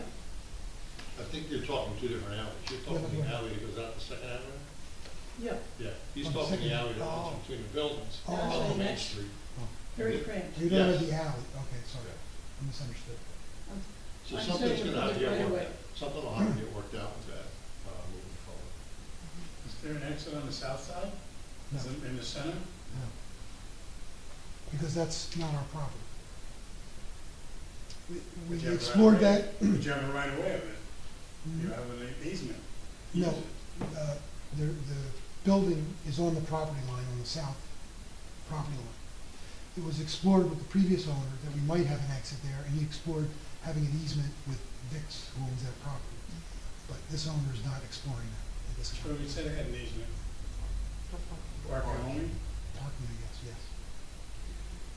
Would consideration be made for a fire exit on the south wall? Whose consideration? The owner, the applicant? I have to ask them. It's not Could it be done required. architecturally? It could be done architecturally, but Okay.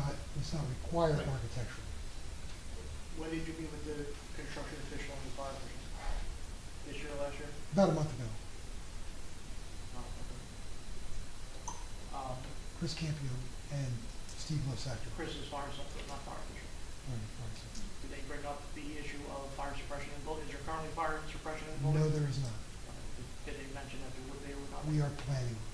That would then greatly affect your capacity and your egress. So with the appreciation for egress doors, probably can't give an accurate answer because you don't know how many you're required to have at this point. Yes, I do. Okay. Or the number they told you that you need or what's shown on this Well, plan? what's on the plan is what we need. Is what I they- wouldn't put it on the plan if I didn't do the research. But it is gonna be a fully sprinkled building where it currently is not. So the exits that are shown on here are were required of you through construction, we just met with the exits. Correct.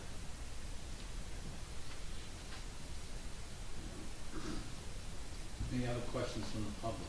Let's witness. I'm seeing none. Vote. Wayne? Call Eric. Deej. D-I-E-H-N, confusing me here. Yeah, take a seat. Make yourself comfortable. Small point of clarification, I think the name of the entity in the application is slightly off.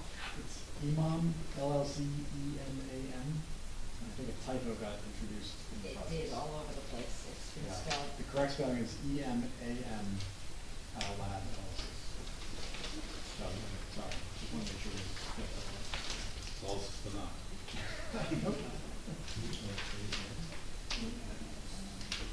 All right, so it was correct on the agenda and in our file. Yeah, I've seen it, I've seen it. Okay. All right, describe what you, why you were part of the applicant. Sure, so I represent Cinema Lab, which is the general partner in the project here in Bradley, and will be the operator and manager of the theater. We're a theater operation company. How many theaters do you? We have a theater operating in South Orange, one in Colorado, and then we have this project in development and a couple of others in the earlier stage. And what is your position in the company? I'm one of the 6 partners. I'm an investor in the company, and I'm the head of strategy, so kind of long-term planning. Okay, before you were asked questions, now you have the opportunity to discuss it more in detail. Let's talk about the movie shows, timing of them, and things like that. Yes, so to answer some of the previous questions, and in general, now that it's hopefully once it's a 3-screen theater, we have the opportunity to stagger show times, to introduce a greater variety of features into the space. Before, when it was a single-screen theater, you've got one movie, that's all you can play. You've got 3 fixed show times throughout the day, hopefully. But as was mentioned previously, having multiple theaters gives us a chance to stagger the start times, stagger the finish times, plus movies are variable length. Some are, well, these days, some are 2.5 hours, some are 3 hours. I don't know what happened to shorter movies, but there's certainly some variance in the length of the movies. So when we program in South Orange, for example, and other places, other theater owners, we program with the idea of optimizing the traffic flow in and out, so we don't have everybody coming in all at once for one show time in all three theaters. And we'd have the same sort of staggering and scheduling going on. And the renovation to the inside will include a new concession stand. Correct. So we are doing extensive renovations on the interior to the concession and new bar area. As you know, there's a liquor license associated with the property. We'll be introducing alcohol service to the theater in the bar area that is specifically partitioned off on the left-hand side for that service. How do you check IDs? All servers will be trained in compliance with alcohol regulations, checking ID of patrons. It's also because people will be in a crowded theater in the dark, we have to make sure that we can spot people who are drinking properly in there. So we'll typically use wristbands for guests if necessary, so we can see in the dark whether or not somebody who's consuming should be consuming. But again, every patron who's purchasing alcohol will be carded and trained with relevant state and local regulations. So you're saying it's gonna be dark in the cafe? No, in the theater. So Oh, when we have ushers going in to do security checks, we need to be able to visually see, for example, if somebody's bought 2 beers, that they're not going and giving it to their 16-year-old muscle.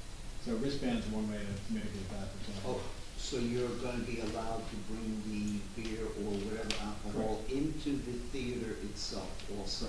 Yes. You have a hostess service there or not? No, there's no table service in the theater. Unlike at AMC's, which do this, I think there are 4 AMC's in Jersey, or Alamo Cinema Draft House. We're not doing table service. That is much more logistically challenging and requires a larger staffing footprint. It is all bar service only, which makes it easier to control the actual distribution. We do have, however, ushers and other theater workers who check the theaters on a periodic basis. How many employees do you expect? I don't know exactly, but the general staffing complement for a theater this size is typically a full-time general manager, a couple of assistant managers. We'll have to have a bartender properly trained. I don't know if we need a bar back or not. We have to work that out. And then anywhere from 3 to 5 hourly employees who are doing, these days, essentially a flex role that goes between concession stand operation, again, the non-alcohol part potentially, usher role, theater cleanup, et cetera, and they kind of rotate. And what hours do you expect? Typical theater hours in the sense that we will operate potentially early in the day for private rentals, for example, which are increasingly an important part of the business model and also important to the community. So we may have, for example, a 9 a.m., 10 a.m., 11 a.m. birthday party on a Saturday morning, and then we will operate until the end of the last show. The last shows of the day are typically around 9 o'clock, 9:15, depending on how we're staggering it.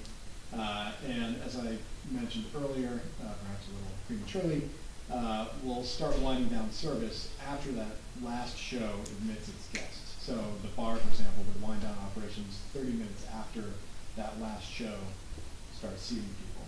Concession stand similarly would start to wind down so that we can start closing the place up pretty quickly once people. You're doing 7 days a week? 7 days a week for the most part. I will say in South Orange, for example, during a particularly slow period last summer, we stopped having Monday showings. There was just not enough demand. So there may be some variability in those Monday, Tuesday nights, but certainly the goal is 7 days. And in the summer and on Saturdays during the year, you're going to have some kiddie movies as well, matinee, et cetera. Do you have to be ticketed to go into the bar, or can people walk off the street, get a drink in your bar? No, they could walk in and get a drink. There's not a ton of space, so it's theater first, kind of bar second. But we do anticipate people meeting there before a show, for example, or if it's not one of the later showings, lingering there afterwards potentially. And you could stop in and use the bar certainly without. Now, you kept mentioning beer. Your liquor license is full alcohol? It's full on-premises service, so we're not selling any goods for consumption off-premises. No packaged goods. No packaged goods. So in other words, a person can go into the movie theater with hard liquor, scotch or martini, whatever. In theory, based on the license parameters, yes. However, as a practical matter, we don't want to have a fully trained bartender with a fully stocked bar necessarily. for both efficiency reasons and all sorts of other reasons, we are, I think, moving more towards a pre-bottled cocktail, for example, or you know, they make these cans of like margaritas that are, or mojitos that are in kind of a can, and it's a pre-mixed drink. So that type of thing, yes, I think probably a full bar with you know, Manhattans in glassware, probably. What's the capacity of the bar and cafe? As we said earlier, I think probably about a dozen chairs there, but you could probably fit 20, 25 people standing there. How are we delineating this bar area with or without hard liquor from kids' birthday parties on weekends? Well, we wouldn't have any kids' birthday parties in the bar area. So the bar area is to the left, and to the right you have the concession area. And so physical barrier between them? It's not a hard like doorway physical barrier, but there's a clear delineation in the space between so the bar area in and the the left. confines of this cinema, there's going to be a child's movie, and I'll use the word adult movie, though, I'm talking about a rated R movie with adults consuming alcohol and children watching a children's movie within the building at the same time. Just like at the AMC, Essex Green, you know, my house, or any of the other 3 AMCs in the state, or a handful of the other kind of food and drink serving theaters. Like an iPlayer or anything like that, really. That's all. Now, you know, time of day is part of it. We're not going to open the bar at 9 a.m. and have a kid's birthday party and open the bar at the same time. But yes, it is a mixed-use property, and we would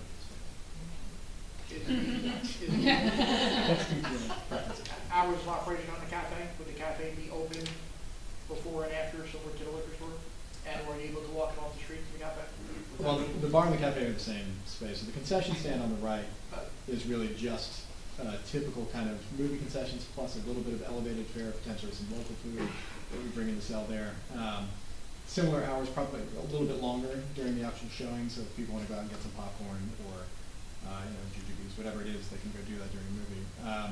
I would anticipate not as many people using that space just spontaneously, and mostly movie patrons in that space. Mostly, but not limited to. Yeah, I mean, if somebody wanted to come in and buy popcorn, we're okay with that. If you're craving the junior men's strip. The cafe wouldn't be a place where you're cooking prepared food. No, there may be limited heating, so kind of the turbo chef oven, for example. In South Orange, we serve empanadas that are made by a local restaurant, and so we have to reheat those. Or yeah, nachos, we might have to reheat those. There's no kitchen. It's not a preparation. Right, but it's still not, so to back up the question, it's not just a kid walking in for a box of popcorn, somebody could go in there and sit down and have a fajita and a beer. It's possible. Again, there's not going to be a full kitchen. Right, so but prepared food, like we just talked about. Yes. It's more than just popcorn and jujubes. Yeah, ideally. I mean, I hope so. And this is just like a covering our bases question, but we're confident that the food that's going to be served at the trash receptacles will be adequate enough for all the garbage and everything. I mean, ideally, we'll also be recycling and composting as well. Things to do at South Orange with an emphasis on reusable materials and really trying to shy away from plastic and single use. Speaking of the trash, you're going to have private haulers, or is... I can't answer that question. I would have to have the operations person here. I assume so, but I don't want to say because I don't know for sure. Yeah, I guess just kind of going back to, you know, the trash generation, you talked about having, you know, cocktails, pre-made cocktails or cans of cocktails. Do you anticipate like reusable glassware in the bar? Not maybe glass, but like plastic servingware in the bar area, or is it going to be like all cans and? I don't know for sure. It is possible we would aim to have reusable plasticware. I can tell you, for example, in South Orange, we have been experimenting with reusable bowls instead of disposable bowls. It hasn't perfectly worked out, but we're going to fine-tune that model. We don't want glassware necessarily, but potentially reusable glassware. Or will it just be disposable? I think particularly for beer and wine, beer, for example, we've been looking at Ball makes this aluminum cup that's super thin, it's recyclable, it actually keeps stuff cold, and so it's a great beverage cup. So we'll look at things like that. But yes, could potentially have reusable. We're going back to garbage. Should commercial should be a private contractor? I think that's where. Typically, it would be a private contractor. Yeah, I unfortunately, I can't. I think we have to have that answer somewhere online. Okay. Well, staying on the same subject a little bit, but the trash, how's that exiting off the property? I believe the trash is in the rear of the Correct. property, and I believe we're putting up gates there, so I assume access to that is via that parking lot, but I mean, I don't know what they did previously. Well, now it's going to generate more trash, and more recyclables. I see you just have trash, 4 trash cans, you know, it's quite possible you might need a dumpster of some sort. That's one more thing. And you have egress, you have an easement to the parking lot of parking, right? You have an easement to bring garbage out. I don't know. How would you take that up? Just curious. And I would do everything within your power to not have a dumpster. Yeah. That's gonna cause all kinds of problems. I mean, I don't know that we're gonna generate significantly more trash than the previous theater at its height, in the sense that people were still drinking giant Cokes. But you're drinking, you bring alcohol and bring different containers. You didn't serve soda, you didn't serve that type of stuff over the years, so. Well, you know, the disposable beer containers are pretty similar in terms of size and scale to a soda cup.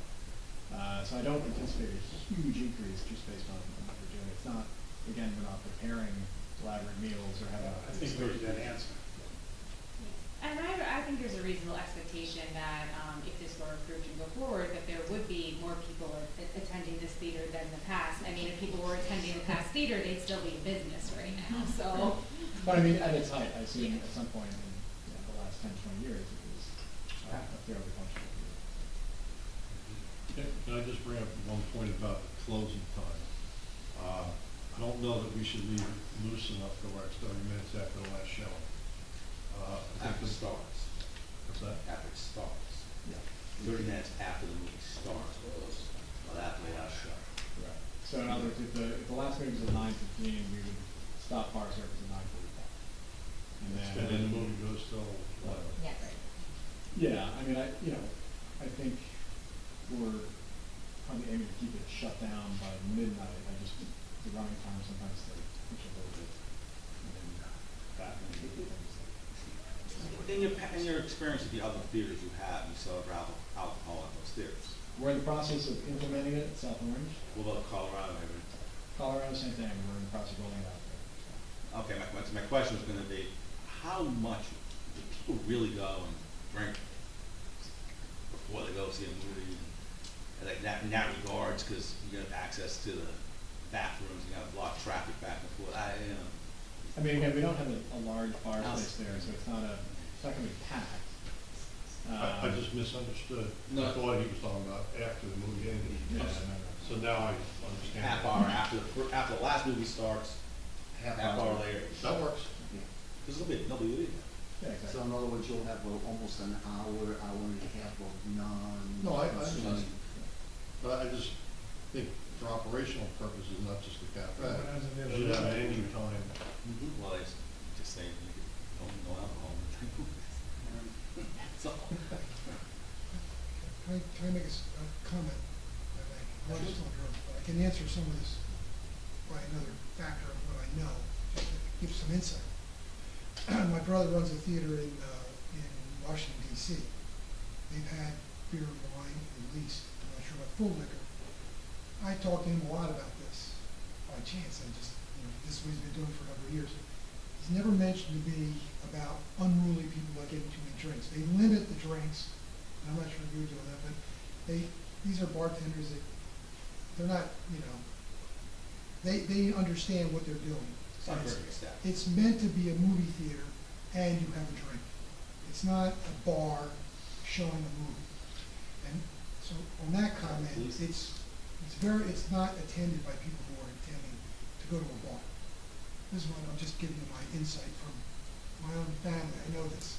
Secondly, he says most of it, he's doing a lot of these pre-packaged liquor pieces, and it generates recycling more than trash. So, for example, on our drawings, we have these 2 containers, whatever, 2 recycling. It may be more, plenty of room back there, toter carts with a lid, so nothing flies around. He does, they do once a week. He's got about 6 of them, 8 of them or so. as I understand in town, there's twice a week pickup typically. So obviously, I'm thinking you would need at most 3 and 3 or 4 and 2. That's not offered to commercial uses. Here, commercial. But I'm saying it could be, I'm just saying that it's more recycling in his mind, or in his theater, the way he works it. I'm just thinking it's gonna be very similar.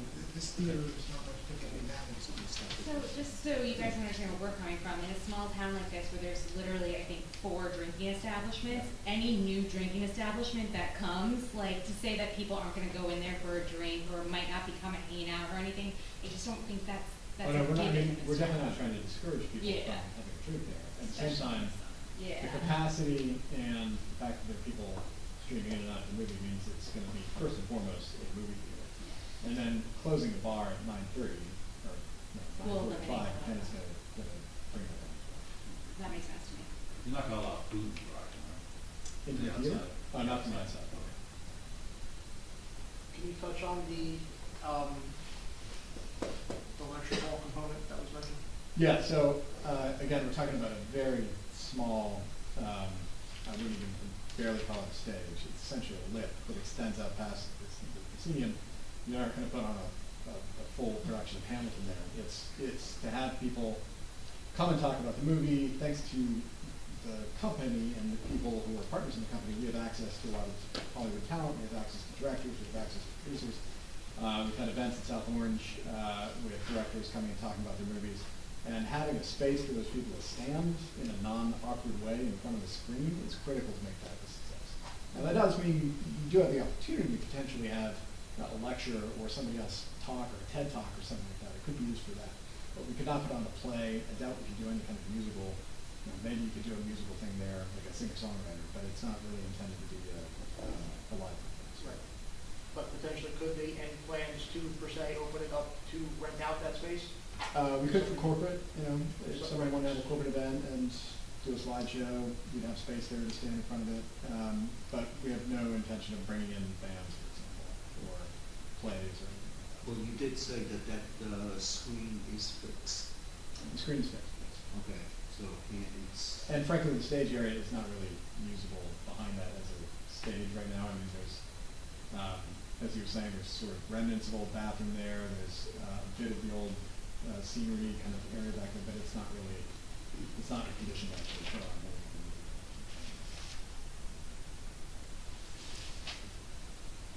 Please. Yeah, so we had talked with the architect about if there were the possibility or need for fire doors on the south wall. Is that something you guys would check? I mean, if it works with the plan and it's necessary for, I think, safety and, general, kind of general good planning, I think we're open to it. I just need to, I'd have to defer to some of the other operational folks and the architect. Just, our only concern is if the exiting is to the north and the west. Yeah. Going to the north, you're heading right towards residential. Yeah. Neighborhood. And parking is gonna be largely on Second Avenue, so we're gonna wanna go that way. Yeah. So if we provide any type of opportunity, that's the way we're gonna go. And I think there's a potential problem with that. I mean, I think we obviously have to clear with the restaurant to make sure that is. Right, no, and I'm not suggesting you have to do it. I mean, as the architect said, you may only need the one, and that's sufficient. But if the need arises, you wouldn't have an objection to that. We're happy to work with you. As an extreme exit, necessity for an exit, it would be nice to have one on the south side. God forbid, if there is a serious emergency where you have to evacuate the building, it would be nice to open up, the north, the south, and the west side, give the people opportunity. So that's one avenue I would like to see. Strictly as an emergency. Right, strictly as a, because you're looking at 250 people, trying to come out either the west side or into an alleyway, If I might, again, you can come back through the lobby. Yes. That's a normal way most people are gonna probably Right. exit. That theater's been operating since 1925, and never had a door on the south side. No, I understand. Okay, so I would say it's very, in my opinion, very difficult to get easements and so forth. This is a legal harangue. you know? If anything, it's possible to exit from the big theater only to the east. But I don't know if you want that, but then it would have to go out and then go onto the property of another property. But it's still a public way, so to speak, or whatever. I just don't think that south side is a problem.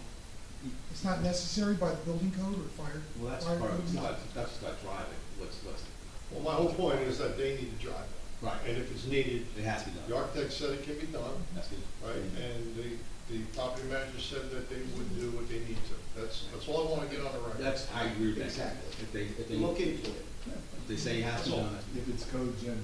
Yes. right. Now, but I keep hearing the easement thing again, and I just clarify one thing for me. If I remember correctly, the trash was always brought out to the alley. Now, the alley's closed. I can remember drive by Yachtman's, Bradley Beach Pharmacy, you'd see, barrels out there, I think are brought out to the corner there in front of the clothing store. So now that's closed off, so now you have to have, go back to the easement again. You have the easement to put the trash out into the parking lot. Yeah, I don't know. Well, that's something that's gotta be established, because you gotta find a place to put this, because I just remember, I lived here for 30 years, I could be wrong, it could be, maybe Yachtman's generating all that trash, I don't know. No, the movie theater would always brought it into the alleyway and out into the street that way, you know, to Second Avenue. And they would always brought through the alleyway. So now you've changed the dynamics there, we gotta figure out if this is still possible, so, or, okay, if the Vic seems to be okay with twice a week, you know. That's just needs to be part of the whole comments. Just, okay, go ahead. No, that's, I mean, logistically, that's a fair, so, yeah, you gotta be able Because to. the easement, well, wait a second, you gotta use it for this, either. Let me ask a question about that alleyway, which I didn't even know was a real alley. But anyway, if that's an alleyway, is it preferable that that alleyway would have a gate in that fence to get people that way? That was my point earlier. I thought you were talking about. Yeah, no, north. yeah, because everyone's gonna be parking on Second Avenue, mostly. Okay? That's where the parking is. So they're gonna wanna walk out the door on the north side of the building and down the alley, not the little space between the Okay. buildings. My concern is there's residential units there. And if you're letting audiences out at different times, and it's anywhere from 8 o'clock at night or later, and people have kids, and they go to bed early, or not even early, that could be a potential problem with groups of people talking about the move. No, it's just, yeah, Especially if it's all day long. yeah, no one's intentionally trying to do anything inappropriate, but it's concerning for the neighbors. So would it be preferable to bring people to Main Street and not Yes. to the alley? Yes. As our intention is.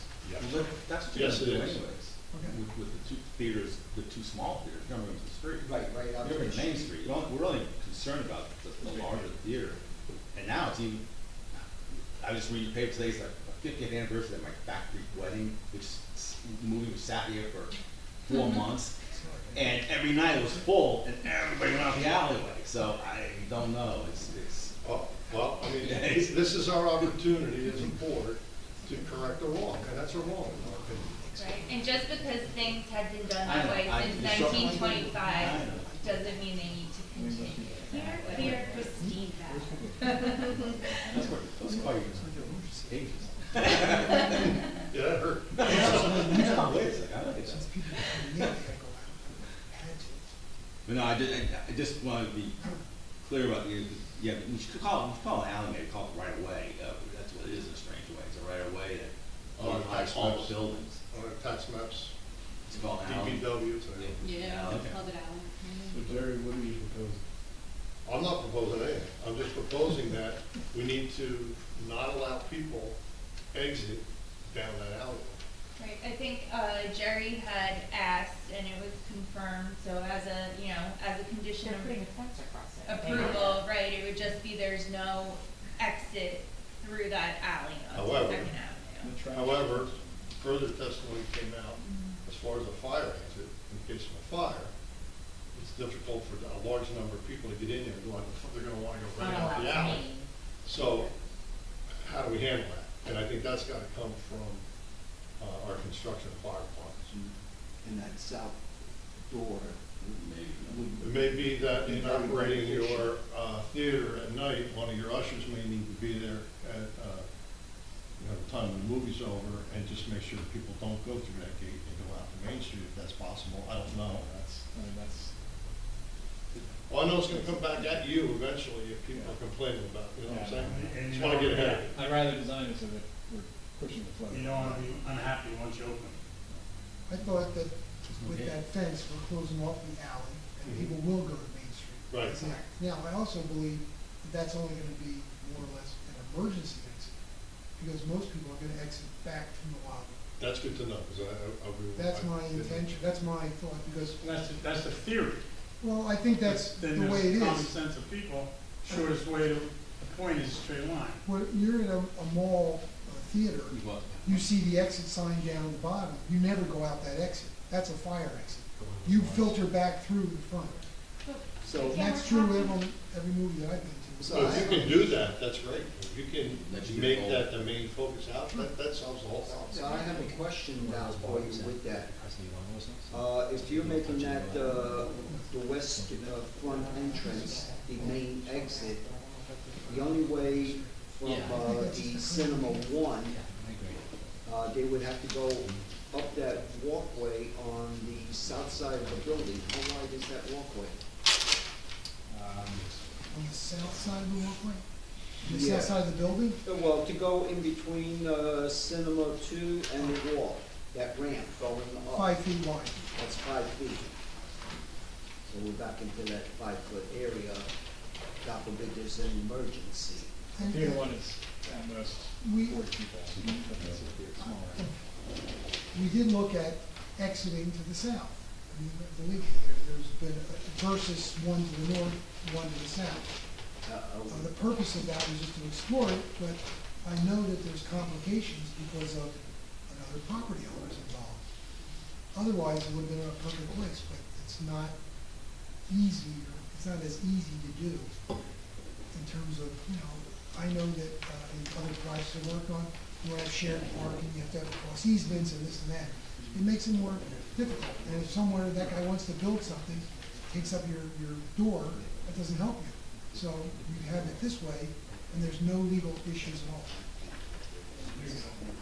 I would also just like to highlight too, and again, we're here because we're from the community, and we're telling you, there are generations of people who grew up exiting through this one specific door. So it's a little bit troublesome when then I hear, oh no, the natural flow of things is this way, and people don't do that, and we're telling you, like, no, we grew up doing this. This is what is going to happen. We're going to exit this door. Well, I do know that I went to that theater a number of times, and everyone was directed out that way to the alley, because the next group was coming in. That's not gonna be the same kind of case. Sure. In every theater I've been to lately, you go out the same way you came in. You don't go through an exit door at all. Only in the case of a fire. I've never been in that situation. I guess that's my troublesome. We're trying to alert you of a situation we see happening that could be detrimental to the neighbors, right? We're talking about noise, we're talking about things. And we want to solve it with you, and then I just keep, I feel like I'm getting pushback from you saying, but it's not a problem. No, I'm not It saying is. that. First of all, it previously exited that way, so neighbors had that problem for years. I'm saying, most of the exit, I'm thinking everybody else is gonna exit through the front, thus not bothering the neighbor, because they're gonna come back through the lobby. And they're not gonna be forced to exit out that way like they used to. I think that's a solution that's acceptable, provided you guys can make that happen. Well, remember Christine said. For people not going out, the exit door into the north alleyway, you could simply put an well, it's gonna need a panic bar. You put an emergency buzzer like you would see in Target or the mall. Right. It's not a door that's commonly used, it's an emergency exit only. That door would also bring about other issues with the potential for security issues, somebody in that alleyway hiding there, the last person walks out, the door closes, they see the gate. Now you have unlocked people in that. So it's a lot better in all aspects. If the main direction of travel flow for people is in and out the main door, then you have emergency exits that are built as emergency exits. They only function as emergency exits. Buzzers, alarms, all that stuff can be put in nowadays and eliminate unauthorized exit out of that door. constantly pre-emergency. And if somebody does it, the buzzer goes off, the attendant takes care of it, and finds out what's going on. That sounds like a solution that would actually, yes. It does work in Target and Walmart. It's all over. Yeah, I mean, I gotta think. We have to be careful of the movie environment, you know, when people use its alarms that are disruptive. Yeah, but the alarm is only for an emergency. Yep, that's why your attendants are there. So this is part of your information, your signage, your how you educate your customer coming in, because part of doing business is educate the customer what to do. Somebody kicks that door open while the movie's going on, it's a problem either way. Yeah.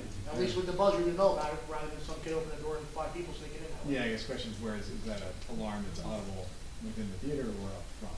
No, it's all on the door. So that trained personnel know that that door was open. It's got to be heard through the building. Yeah, Which could we're happy to consider it. I gotta take that It's a back. security buzzer. If you kick that door open in Target, it doesn't sound off the alarm system in Target. It sounds off the buzzer that's attached to that door. To that So that door. trained personnel knows somebody went out the door and go through that door.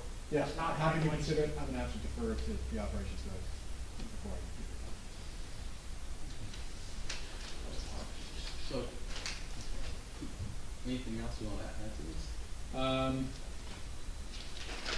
No, other than, I think, you know, as we said, we're trying to obviously continue the existing use of the building as it's been for 100 years or however long it's been a theater, with upgrades that I think aesthetically and functionally are going to be a nice touch for the community. So hopefully we can get through these variances and get started.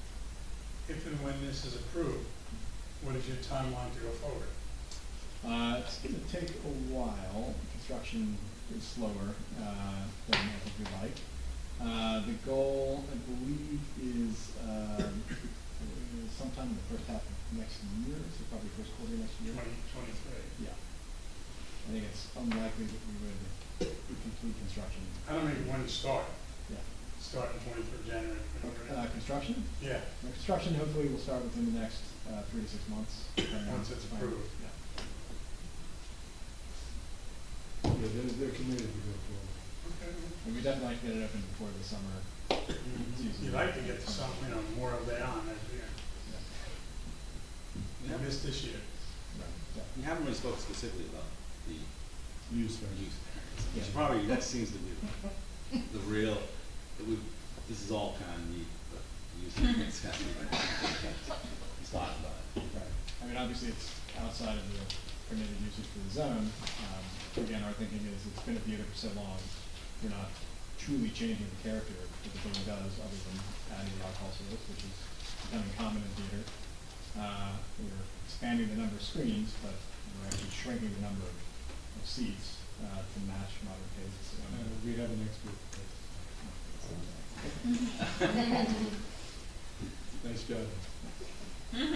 So I need to open this up to the public for comment, questions pertaining to the applicant's testimony. Questions only. Yeah, Lauren Egbert, 404.5 Brittany Avenue. I just wanted to clarify the other uses apart from movies. So when you talk about rentals for children's parties, is there space for that to happen other than in the movie theater, or are you mainly saying they're just gonna see a movie? Yes. Okay, and so if they're gonna buy something at the concession stand, have a little something to eat, is there seating for them in that area in that circumstance? Okay, so kids' parties are strictly, we're gonna go see a movie. Movies and a bag of popcorn. I'm sorry? Yeah. When we do movies in South Orange, we have no dedicated space. The theater is the space. Typically, we'll set a table up in the back of the theater so they can have cake in there, do their presents, whatever. But it's all self-contained within the theater itself. And having 2 smaller theaters will make that actually much easier, because we're not going to have 180 people at a kid's birthday party, I don't think. But having these smaller kind of 40-screen theaters means we could do smaller rentals that are much more efficient, and we have the whole thing self-contained.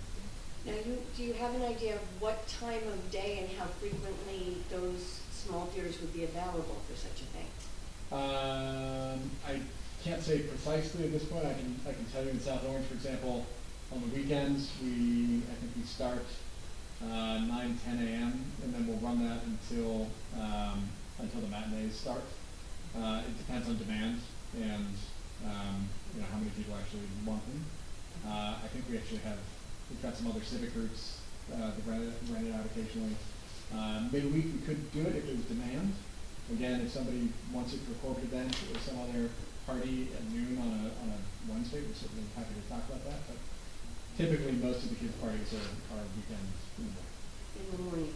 And the corporate events, again, would be sitting in seats looking at a screen. There's not really a mingle aspect. Can you say more, and this would not be during typical movie watching times for any of these? Correct. And can you please describe the hours that you expect to have movies? So most movies. I mean, regular movies, not yeah, rentals. During the week, movies typically run on weeknights from 5 p.m. until, let's say, midnight would be kind of when the last one closes up. Showtimes will vary depending on length and the number of movies that are playing. Weekends, we start with the matinee, mid-afternoon, early afternoon, and again, that would continue into the night. And then in the summer, what would you expect during the week? You know, we have talked about the opportunity for more matinees during the week. Part of it will depend on demand. You know, I will tell you, the movie industry is very different today than it was 2 or 3 years ago. And so frankly, we're going to have to wait and see how many summer moviegoers we actually have. If there's demand in the middle of the week and we feel like it makes sense to add an afternoon show or a midday show because we've got these traffic, we can look at that, but it'll really depend on the week. So generally, the matinees, you're anticipating weekends, maybe a day or two more. Thank you. Any other questions? Yep, Josh Temple. The theater in Colorado and South Orange, is that the exact same setup as we're having here? No. Every theater is, they're all kind of, I don't want to say secondhand theaters, but they're all theaters that we acquired from somebody else. In South Orange, we have 5 screens, and it's part of a nonprofit art center in downtown South Orange, and that's spread over 2 floors. So operationally, it's very different. In Colorado, it's I think it's also a 5 screen, so a 5 or 6 screen. It's in more of a shopping center type setup. So it's different operational characteristics, different feel, different communities. But neither one or both have full liquor license? Neither one has an operational license yet. Colorado, it's a much easier process than New Jersey, so we anticipate that happening shortly. New Jersey, we're in the final stages of going through the licensing process with the state because it's a technically municipal property, so it's a different process. Anybody else? Paul? Let me close and close off the poll, please. Close this portion off. Mr. Schultz. How many stalls are in those bathrooms? Because you have to go through different doorways, different areas. First of all, let me say that we've designed it per the number of seats or the plumbing code. But I'll answer your question. First of all, there's a unisex single occupancy bathroom in addition to the women's toilet room, which has 3 stalls, and the men have 1 stall and 2 urinals. And presently, the women's toilet room has 2 stalls and a sink, and the men's room has, I believe, 1 stall, a urinal, and a sink. Well, put it this way, forget what present. I'm just telling you. That's an issue. Yeah, I'm just giving you the That facts. problem there with that. But what are you presenting for future? You know, that's what I was asking. Future, you know, how many are there going to be? I told you. what I told you what we were planning. So, yes. But I also told you how they compare with what's there now. So No, it's an increase. What's there now is what's there now. It's an increase in fixtures and a decrease in seats. Anything else? Next victim there. All right. Thank you.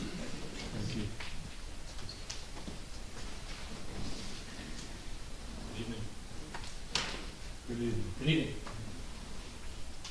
Justin Osceola, Control Consulting Group, licensed professional planner. Have you testified before local boards before?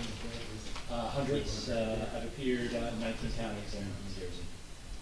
And testified as professional planner? Yes, I have at all of them since 2008.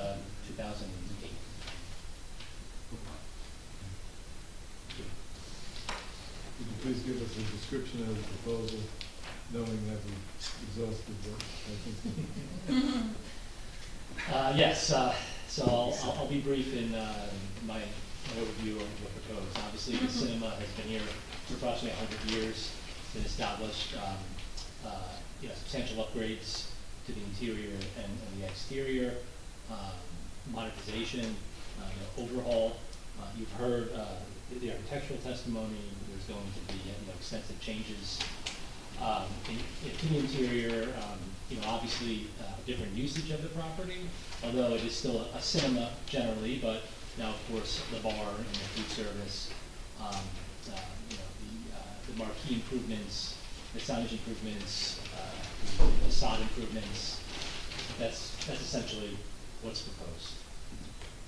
And could you give us your argument in support of the expansion of the Sure.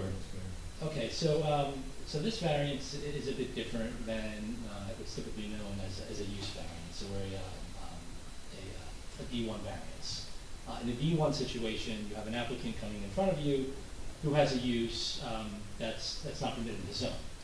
Now, what's similar here is that this is a use that, of course, is not permitted in the zone. However, this is a use that's been here for approximately 100 years.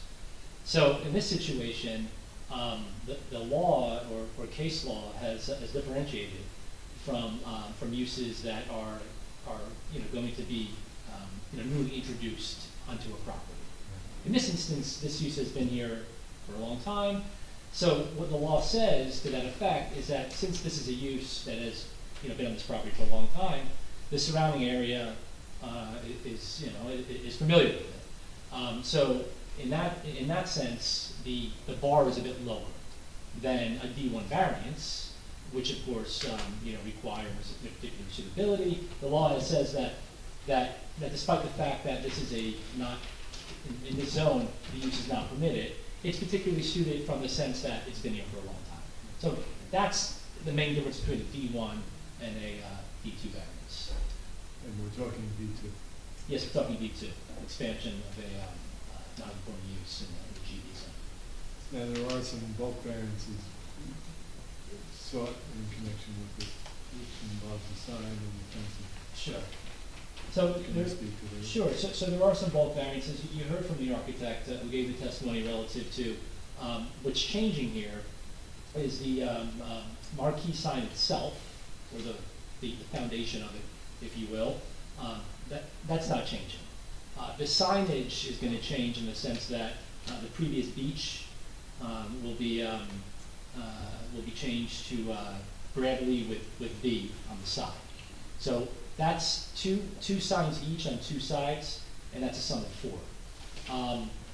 The sign area is going to increase very slightly. It's not going to be substantial. So even though we technically do require the variance relief for the sign package, what you're going to see in the future, should this board grant the approval, is really not going to be radically different than what currently exists.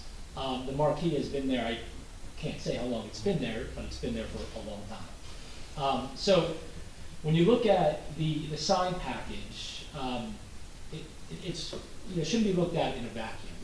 It should be looked at in the context of what's been there in the past and the surrounding uses, which of course the surrounding uses are familiar with this. I mean, I'm sure this theater, I don't have the exact details here, but I'm sure this theater predates many of those businesses that are currently on Main Street by a long time.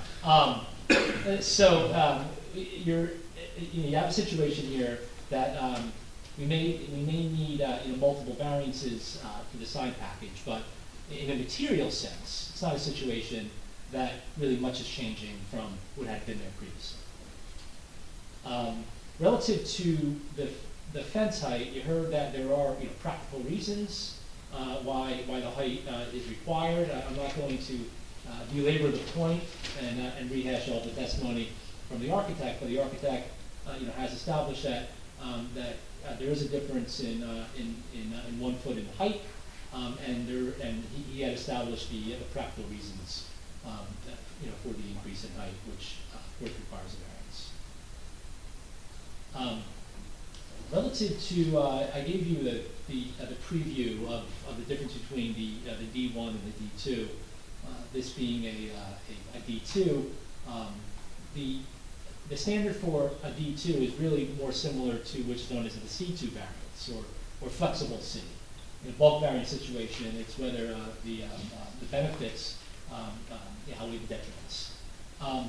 In this instance, again, this is a long-standing use on the site.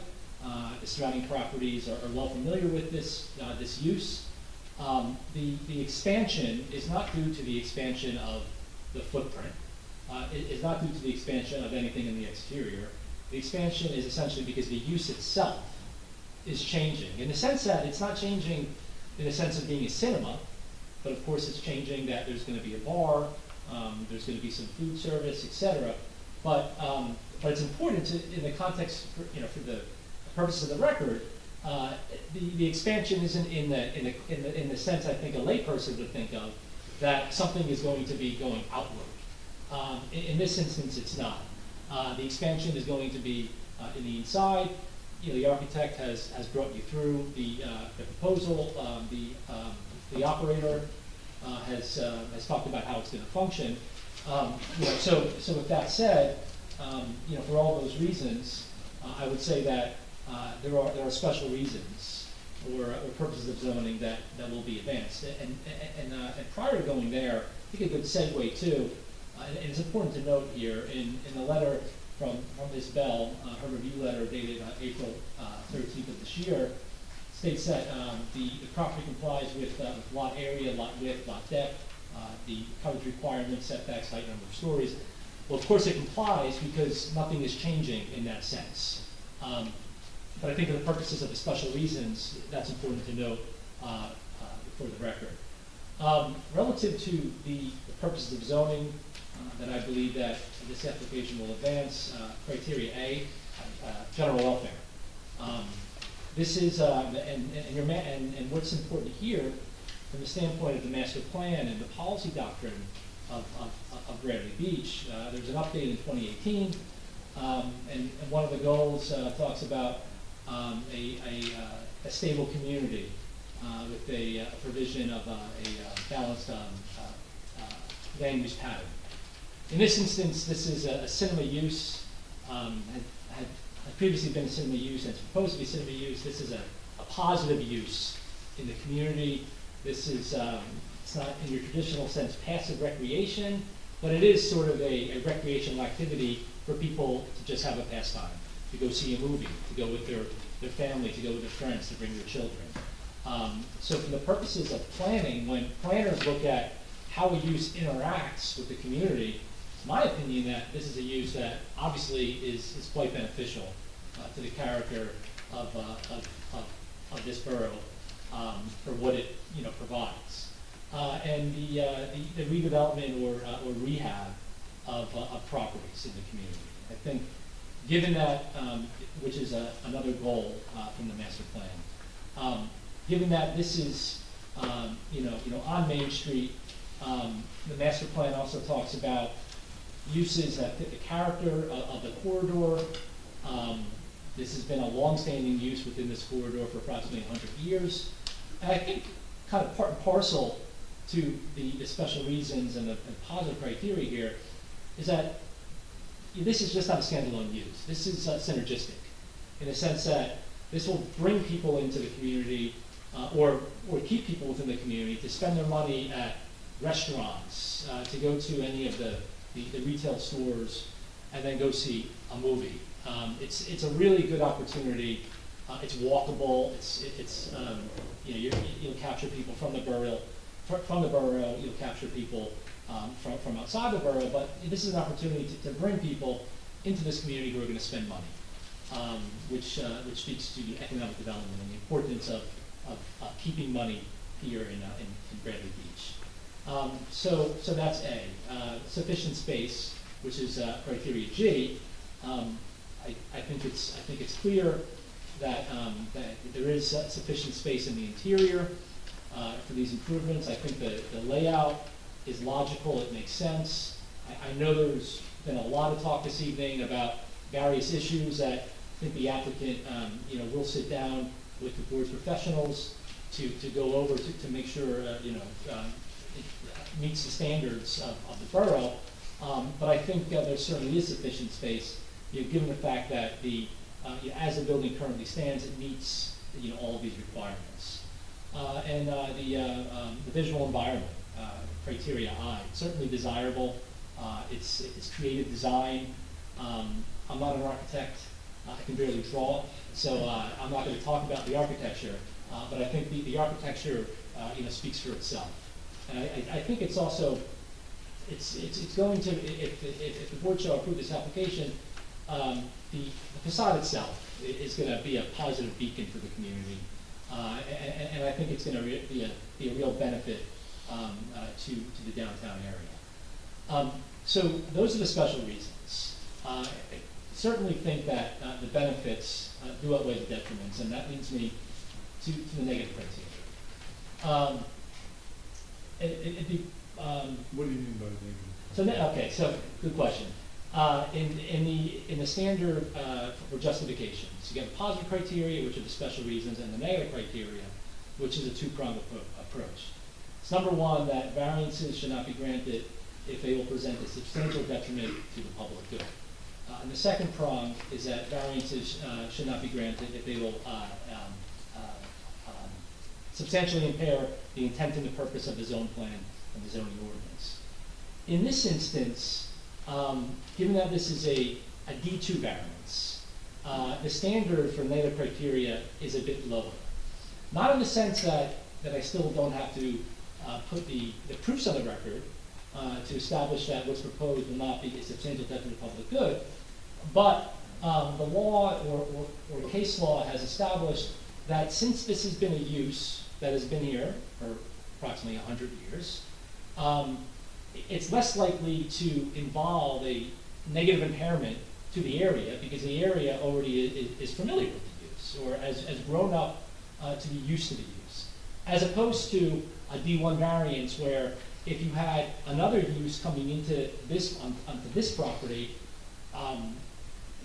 just off the top of my head, some sort of a warehouse, which would never go here, but just the first thing that popped in my head. If you had that type of use, certainly the standard would be higher because the surrounding area is not familiar with that type of use on this particular property. So that's the context in which, when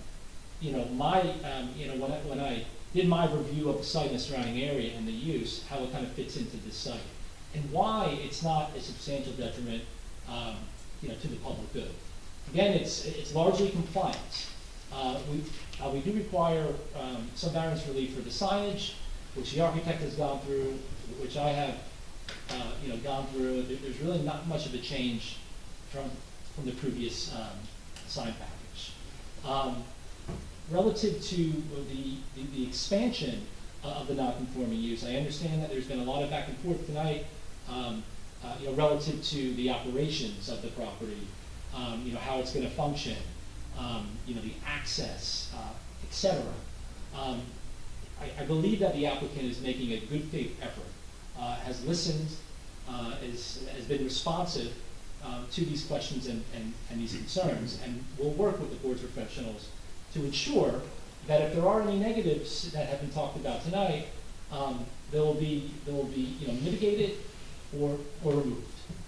So I think from the standpoint of whether or not this is a type of use that will create a situation which rises to the level of being a substantial detriment, based on the testimony that I've heard this evening and based on my study of the application, your zoning ordinance, and your master plan, and given the fact that, again, this has been here for 100 years, although it is, Ms. Bella, a new use in the sense that this is the board's opportunity, to make some changes here. I believe that if there are any detriments, they certainly don't rise to the level of being substantial. And that's the key word here, that any detriments have to be substantial to the community. So for all the reasons I had stated and the other witnesses had stated, I just don't see that. Relative to the last prong, whether or not this will injure the intent and purpose of the zone plan and the zoning ordinance. The purpose of Bradley Beach's zoning ordinance is rather long, and for good reason, because it essentially talks about all of those purposes of zoning in a general sense. Promotion of general welfare, light air, prevent overcrowding, to regulate the height, design, appearance, etc. I think the testimony that was given this evening has established that this application meets many purposes of zoning. It certainly meets many purposes of your zoning ordinance. And lastly, the GB zone does permit a variety of business uses. It allows retail liquor, restaurants, eating and drinking. So the cinema use is not permitted, but the other uses that are proposed, this evening to be sort of like what's the word I'm looking for? Complementary to the cinema use. Those are permitted. So it's not like you have an applicant coming in here and saying, I have 3 separate uses that are not permitted. 2 of them are permitted. The one cinema use is not permitted, but it's been here for approximately 100 years.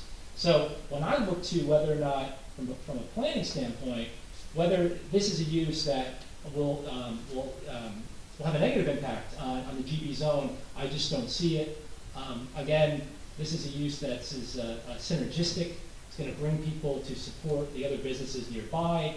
I mean, I can just picture myself going to Vic's, having some pizza, and then coming over here, having a drink, maybe 2, and then going to the cinema to enjoy a movie. And I'm sure there are other people who have that in mind. So all in all, certainly there are substantial benefits with this application, and if there are any detriments, they're certainly not substantial. You have an applicant who's working in good faith, who wants to be a positive member of the community, business community, serve the community members, and you have a zoning ordinance, which I believe this is an application that would propel forward. So you believe that you met both the special circumstances, both positive and negative? Yes, I believe so. If the board were to approve. Absolutely. I would agree. I think Mr. Osceola, met the criteria for the required proofs. Just kind of to elaborate on a few things he said. He mentioned he feels one of the special reasons is this is beneficial to the character of the community. And, Bradley Beach, I think, has always been a special place because it's really a family community, and there are so many like historically unique places, type of recreation places for people to enjoy. So I think it would be great, if the movie theater was able to be redeveloped in a way that it became a benefit to the community, because I think that cinema is something Bradley Beach has been known for. The applicant did talk a little bit about, composting and recycling, so I think those, from an environmental aspect, if that is incorporated into the application, into the development, would also be beneficial to Bradley Beach. It certainly is a synergistic use with the surrounding commercial uses. I think that it potentially has not been, movie theaters are not a permitted use in the zone plan, just because that movie theater has been there for such a long time. No one ever contemplated it not being there, and you didn't think you needed 2 movie theaters in Bradley Beach, probably. And I will say that the applicant has agreed to close off that alleyway. So I think that will be a benefit to the nearby properties, because you won't have people exiting through the alley as they had been in the past. And just to touch on the signage, while they do require variances, I think it's really, the signage they're proposing is very similar to what's there currently, and it's typical of a movie theater use in I think it really adds to, the character of the use and makes it look nicer. Yes. Well said. I Both concur. parties. Any more questions from the board? Oh, yeah, I do.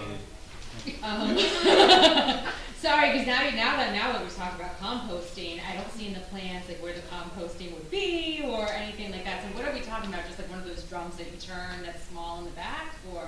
So, to be clear, we don't have a concrete plan for it. Recycling and trash is easier. Okay. In South Orange, there is a local for-profit private service that does compost collection. So, in theory, if the means are available to efficiently do that, we would absolutely. And there's local companies around here that do that as well. We're not gonna have a composting machine in the back of the. That's for a minute. That's why I was like, wait a minute, I have a question. If we can't feasibly get it off-site and off our hands, then. Yeah.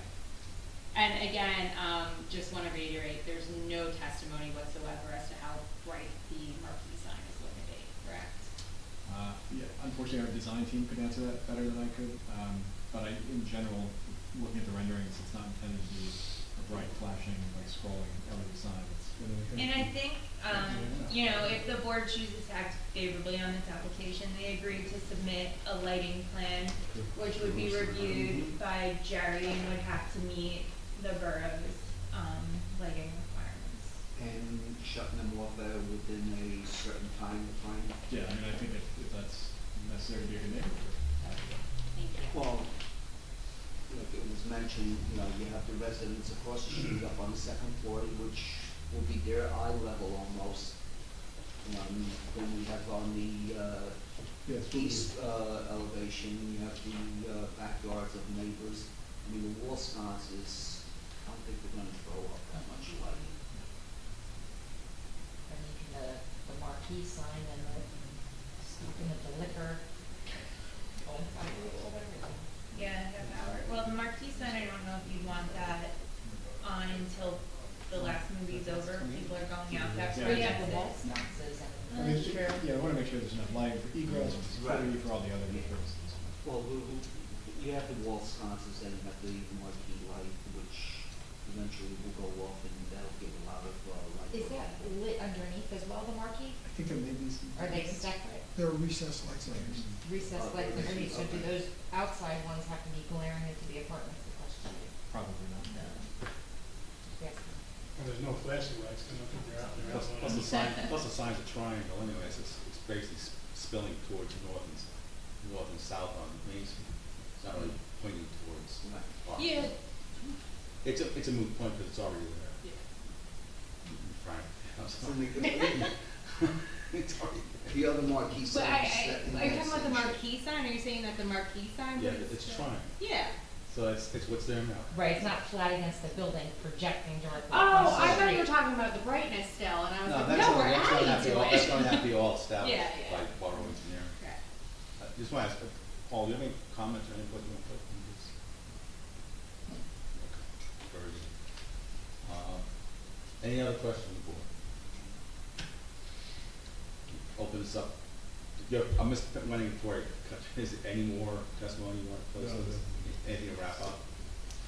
Well, it's pretty obvious why we're here. It is. Also, look for public comment. Sorry, I'm And later. go from there. I'd like to open this portion of the application up to public comment. Seeing none. All right, so what we have come before the board for is, I'm pleased to bring this application before the board because the theater has such a history for the town. And what the applicant is proposing is to significantly increase the benefit to the town of this property. As we were mentioning earlier, the only other use of the building could be a warehouse. Amazon moving into town. Okay, the warehouse. Bradley Beach is unique and family oriented. And I believe that we've met the positive and negative criteria regarding the use variance. And that's been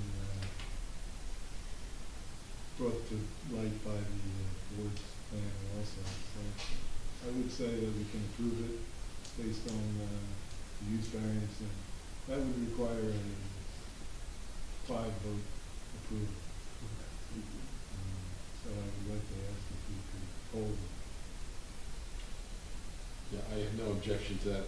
What I would add, before we do that is, this is I'm gonna say somewhat of a unique situation in that,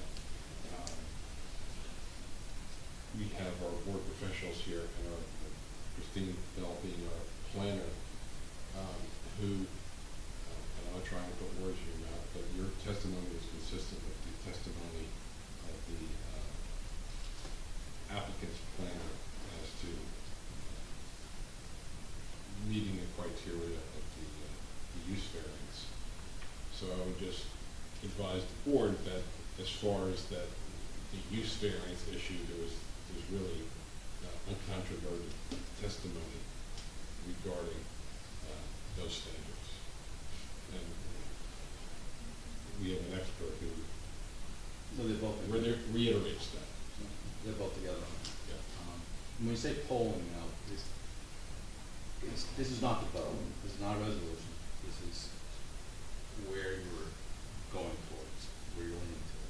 And it should each, and once we poll, should each person also back up while staying and wait till the resolution? That would wait. Okay. Do we make the resolution or first or after? No, so, I think we have a situation tonight where there's only 5 people and they need 5 votes, so I think the polling is just to see where you are leaning in your decision-making process, and leave it at that, and then Put the conditions together. well, then we consider them taking a vote. But at this point, just advise them, you know, where you're leaning.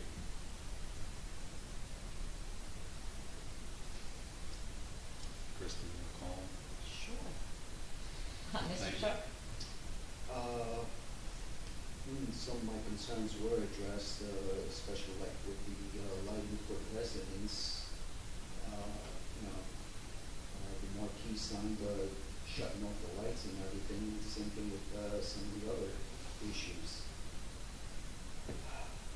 I like the fact that hopefully we're going to address the south wall and exit door here for some sort of reason. Parking is really not an issue. It's not going to decrease the number of seatings from what it used to be in the past. And honestly, I don't think in the past parking was ever an issue anyway, because they had bricks. And now we have Second Avenue, which we added about 30, 40 more parking spaces. So. That's a yes. Just want to know. Yeah, when you ultimately vote, Narrative. give all the reasons why you're voting one way or the other. Right now, we just want to know.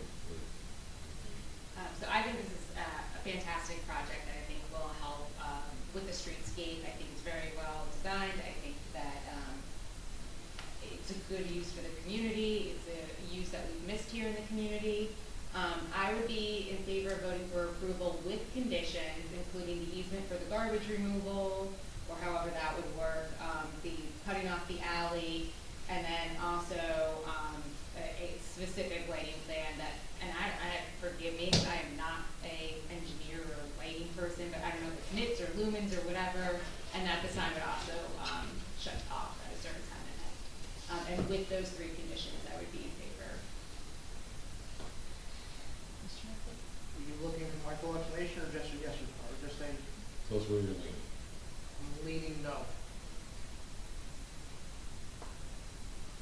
I'd like to know why. To know if there's a provision that we can. Yeah, if you want to. Sure. So I'm not entirely against the project or the scope of it. but I'm looking for so many conditions at this point that I'm leaning no, because I think there's conditions that affect other conditions, such as the right of way for the garbage.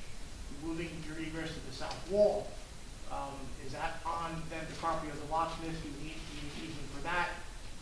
So some things like that, that if we say yes and lean towards yes with the condition of this easement, and that easement doesn't come, then we have to put ourselves in a position where those conditions can't be met. That's correct, we don't control the other party. Right, and trust me, I'm not, exit doors are my life, I'm not hung up on them. I'm just saying, to say a condition of this for me to lean yes is based on this easement, that you may not get. Then that unwraps a whole other issue. We're back to the north side in addition to the garbage easement. And as others have mentioned, the lighting and the on and off, I'd like to see that more documented and determined, as it could be on a lighting plan for sure. That's an easy one. My concern is not just a lighting plan, or I'd be leaning yes. Fair, more? The lighting plan is approved by the. Correct, but it's not in front of us. But it's not in front of us. To have a condition of a lighting plan being submitted that was approved, that's cool. But that's one condition. I have that and the south wall versus north wall exit, the garbage easement. I'd like to see a better plan on that. Those are three things.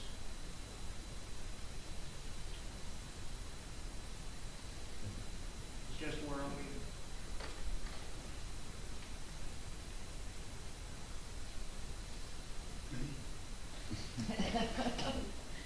I'm leaning with conditions. I mean, mine are not as, I mean, a lot of that concern, because, as I did talk about the firewall, the fencing, and et cetera. I mean, maybe they have to be explained. The lighting plan is also important, because I don't want the lumens going into anybody's bedroom. Well, the lighting plan we discussed. We discussed that. The self-closing and the fire doors being alarmed, et cetera, and how to control, et cetera. And also that who is going to pick up the garbage and recycling. I think that can be addressed as a private contractor, as a condition. I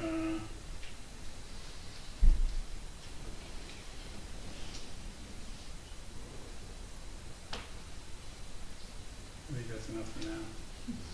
But I am in favor of the project with some of these things being discussed and with a definite plan. I mean, just to be clear on the garbage piece, the hauling, if private contractors are how garbage is hauled, that's what we'll do. Say that? If private contractors are how garbage are removed, then that's what we would do. Okay, so it's just a condition. So fine, no problem. Sure. I'm in favor of the project. I see the loss of the theater as being detrimental to the town so far. And I think any questions I've seen come up are all surmountable. The easement, yes, we touched on the easement. That needs to be a discussion we have to work out. But I'm in favor of the project. So then my question is, Mr. Kitrick, is there a bifurcation of the use first? And then conditions of these? Well, you can request a separate vote on these ones.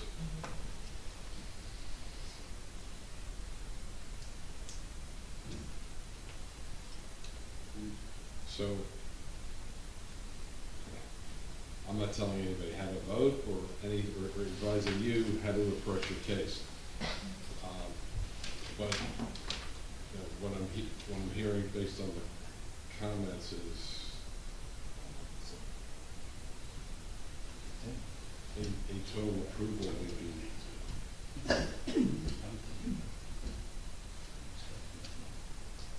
challenging. But if you're asking,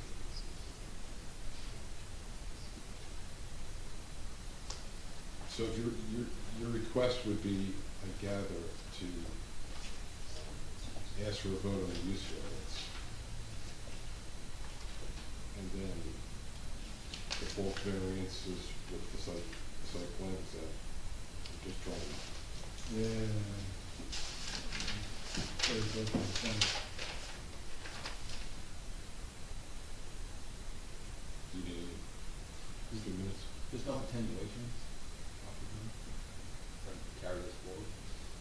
So here's what we're discussing, or what he's contemplating. This is an application which we have a use variance, in which they're required to get 5 affirmative votes. We only have 5 people with 5 affirmative votes. They're also seeking bulk variance approval and site plan approval. We're missing anything. So it's not uncommon for an applicant to bifurcate the vote and say, because the use variance historically is the more difficult. Because there's a higher standard.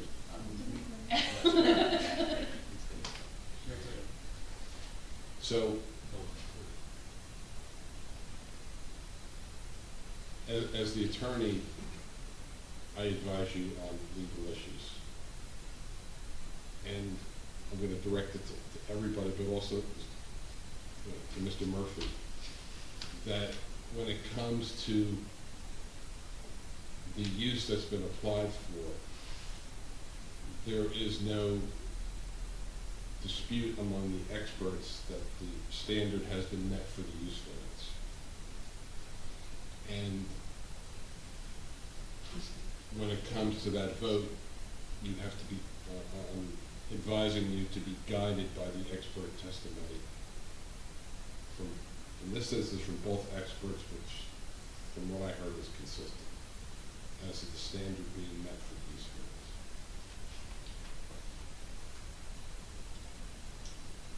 But that is tied to the plans as are written in front of us. No. Okay. The use is the use. Fair. The The plan use is is the the use. plan. Right. So I think the concerns that you raised have to do with the site plan bulk An operation. variance issues. Separate issue. Well, I believe that Mr. That's what I meant. Mr. Wenning is going to ask for a bifurcated vote, so is that? So he wants us to act just on the use this evening. Is Well, that, Well, first you vote on the use, okay. then somebody can make a motion if they say it's done. so, so the request from the applicant is a bifurcated vote, and first would be the use variance. And we vote on bulk variances and does not need a 5-0. And the site plan. The site plan, that's a different. That's a 3-2. The use variance needs 5.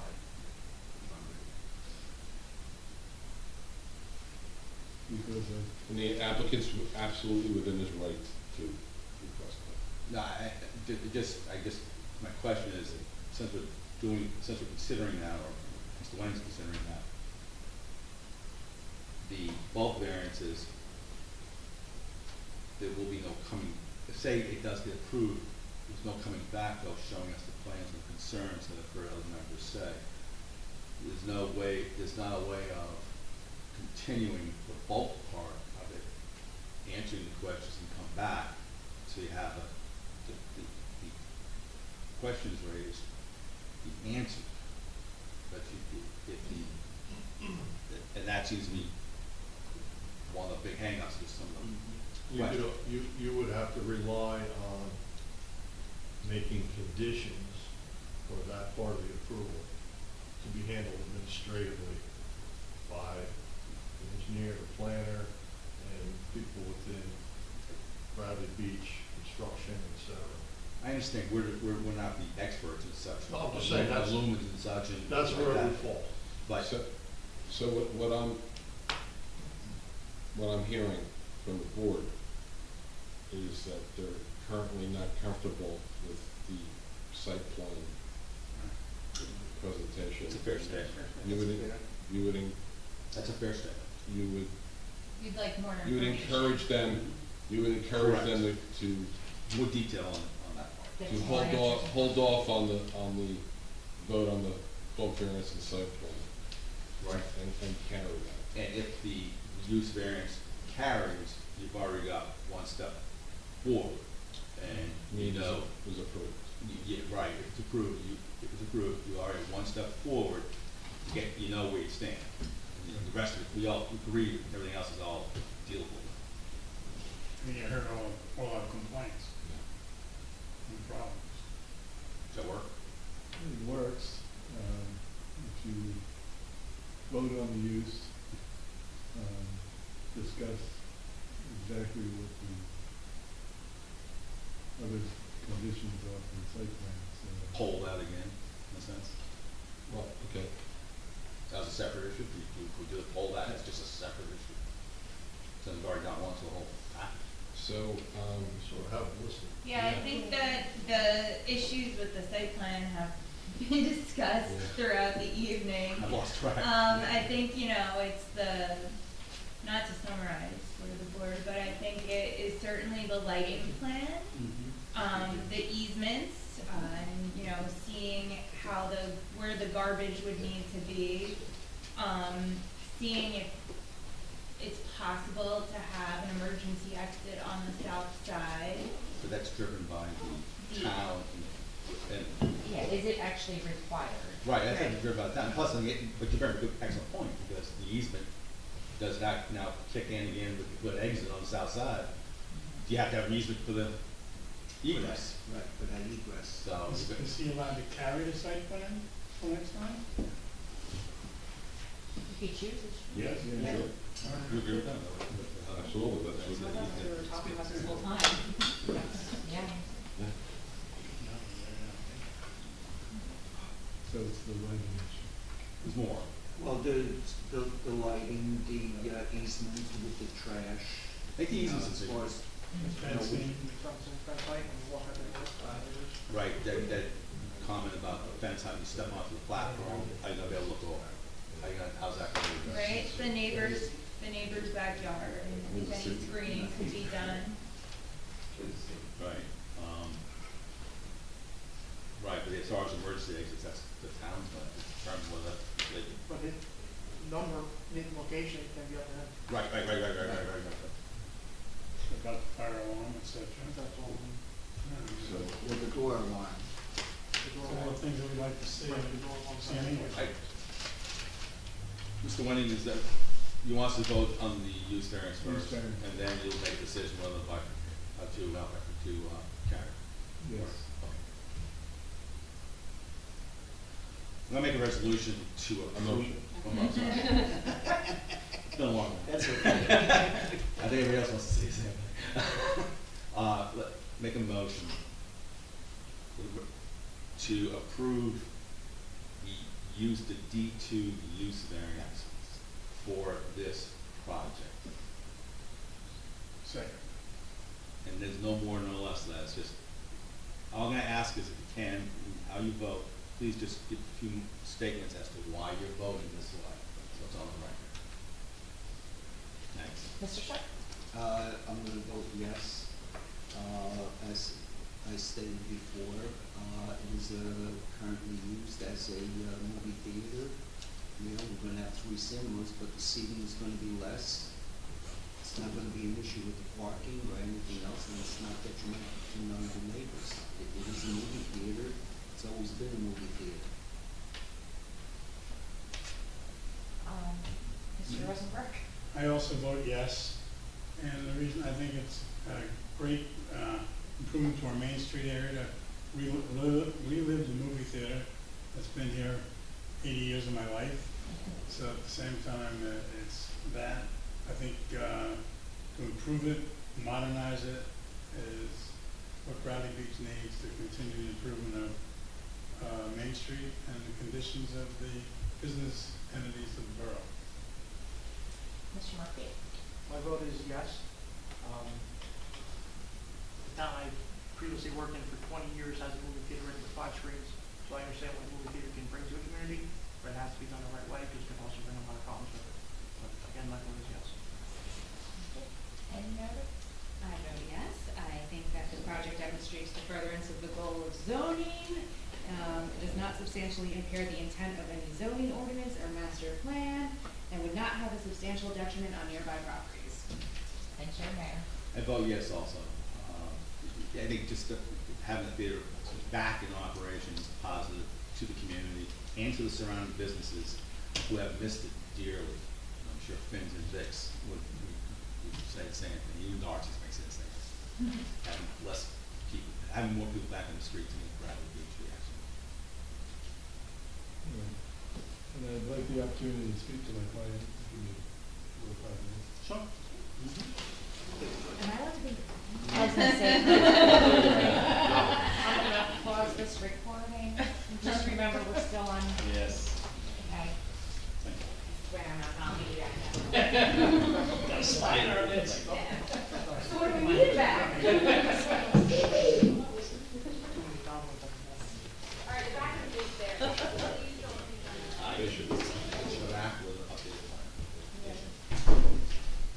It was just a lighting.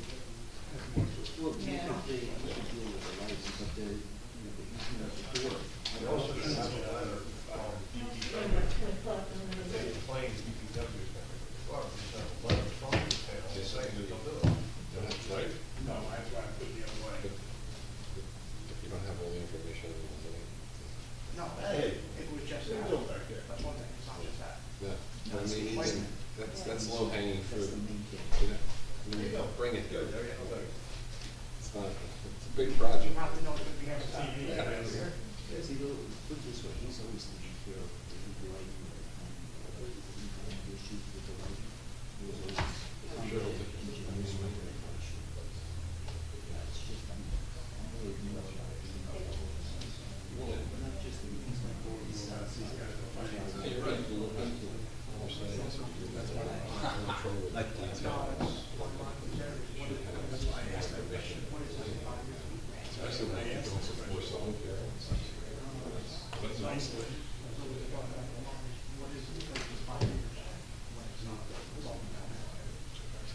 It's fixing now, it makes sense. So if you lose it, that's what they're supposed to do. The next person will walk in and say,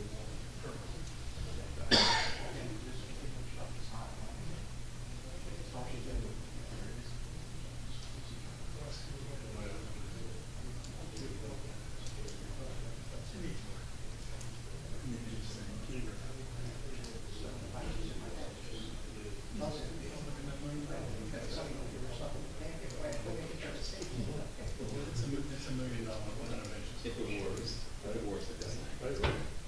Absolutely. No, and moved into my house and I commented.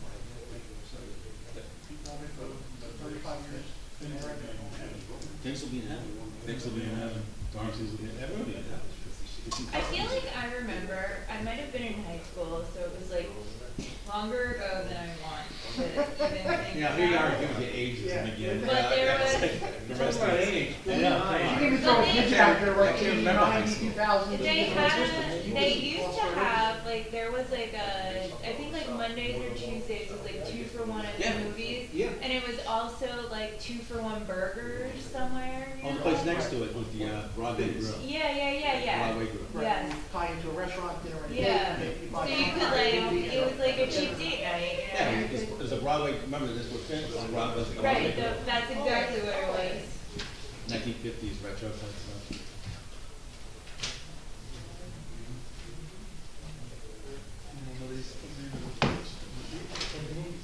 Four or 5 years old. Quiet. Smart. But it's fun. Yeah. It's fun. I gotta look at this quote now.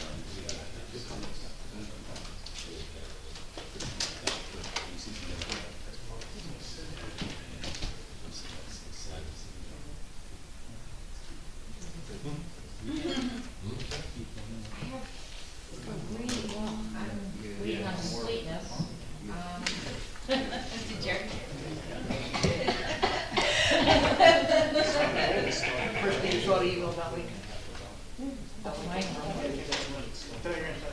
All my kids are saying. Did you see Well, we that were dealing with report? them. Oh, we can get a picture. No, I mean. I checked with the other one of the, but they had it in their file. Oh, I found the vendor copy. Oh, I said, oh, isn't that funny? I mean, I've had my problems, It's been coming. No, no, I told them. but I was just like, those people are. Back to, I can't even see. Tired.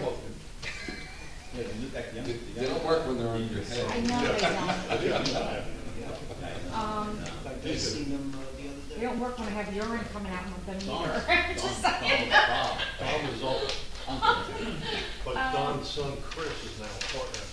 Our next meeting is May 19th. I have 3 applications that are pending that are not, they have not been sent scheduling yet. But are we gonna have these problems resolved by then, is my question. I don't want another ocean grace.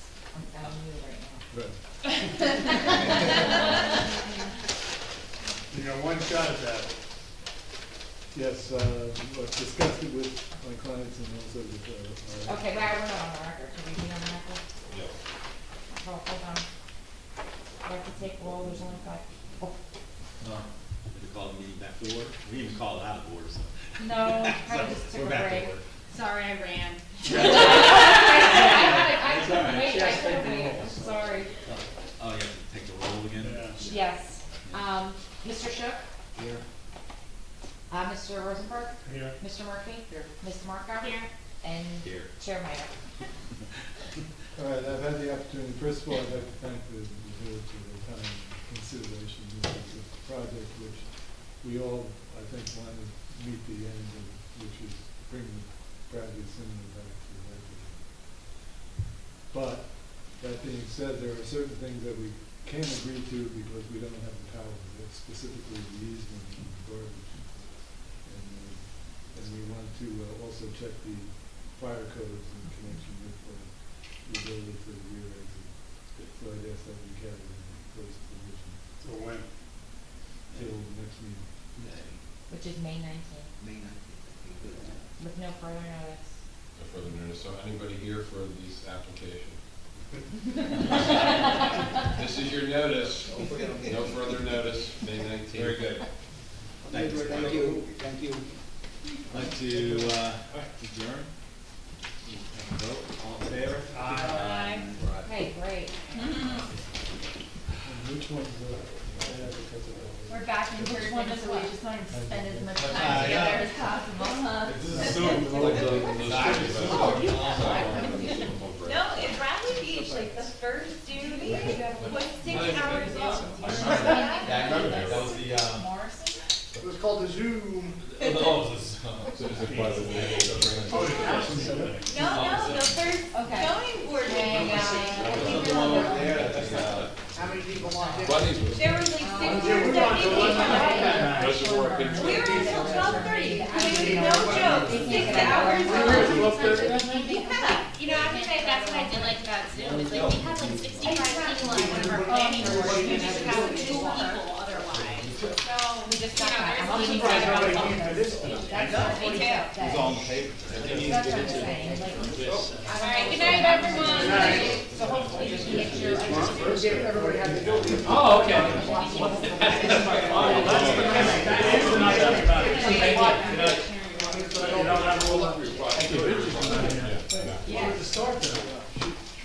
You want to meet and go over this?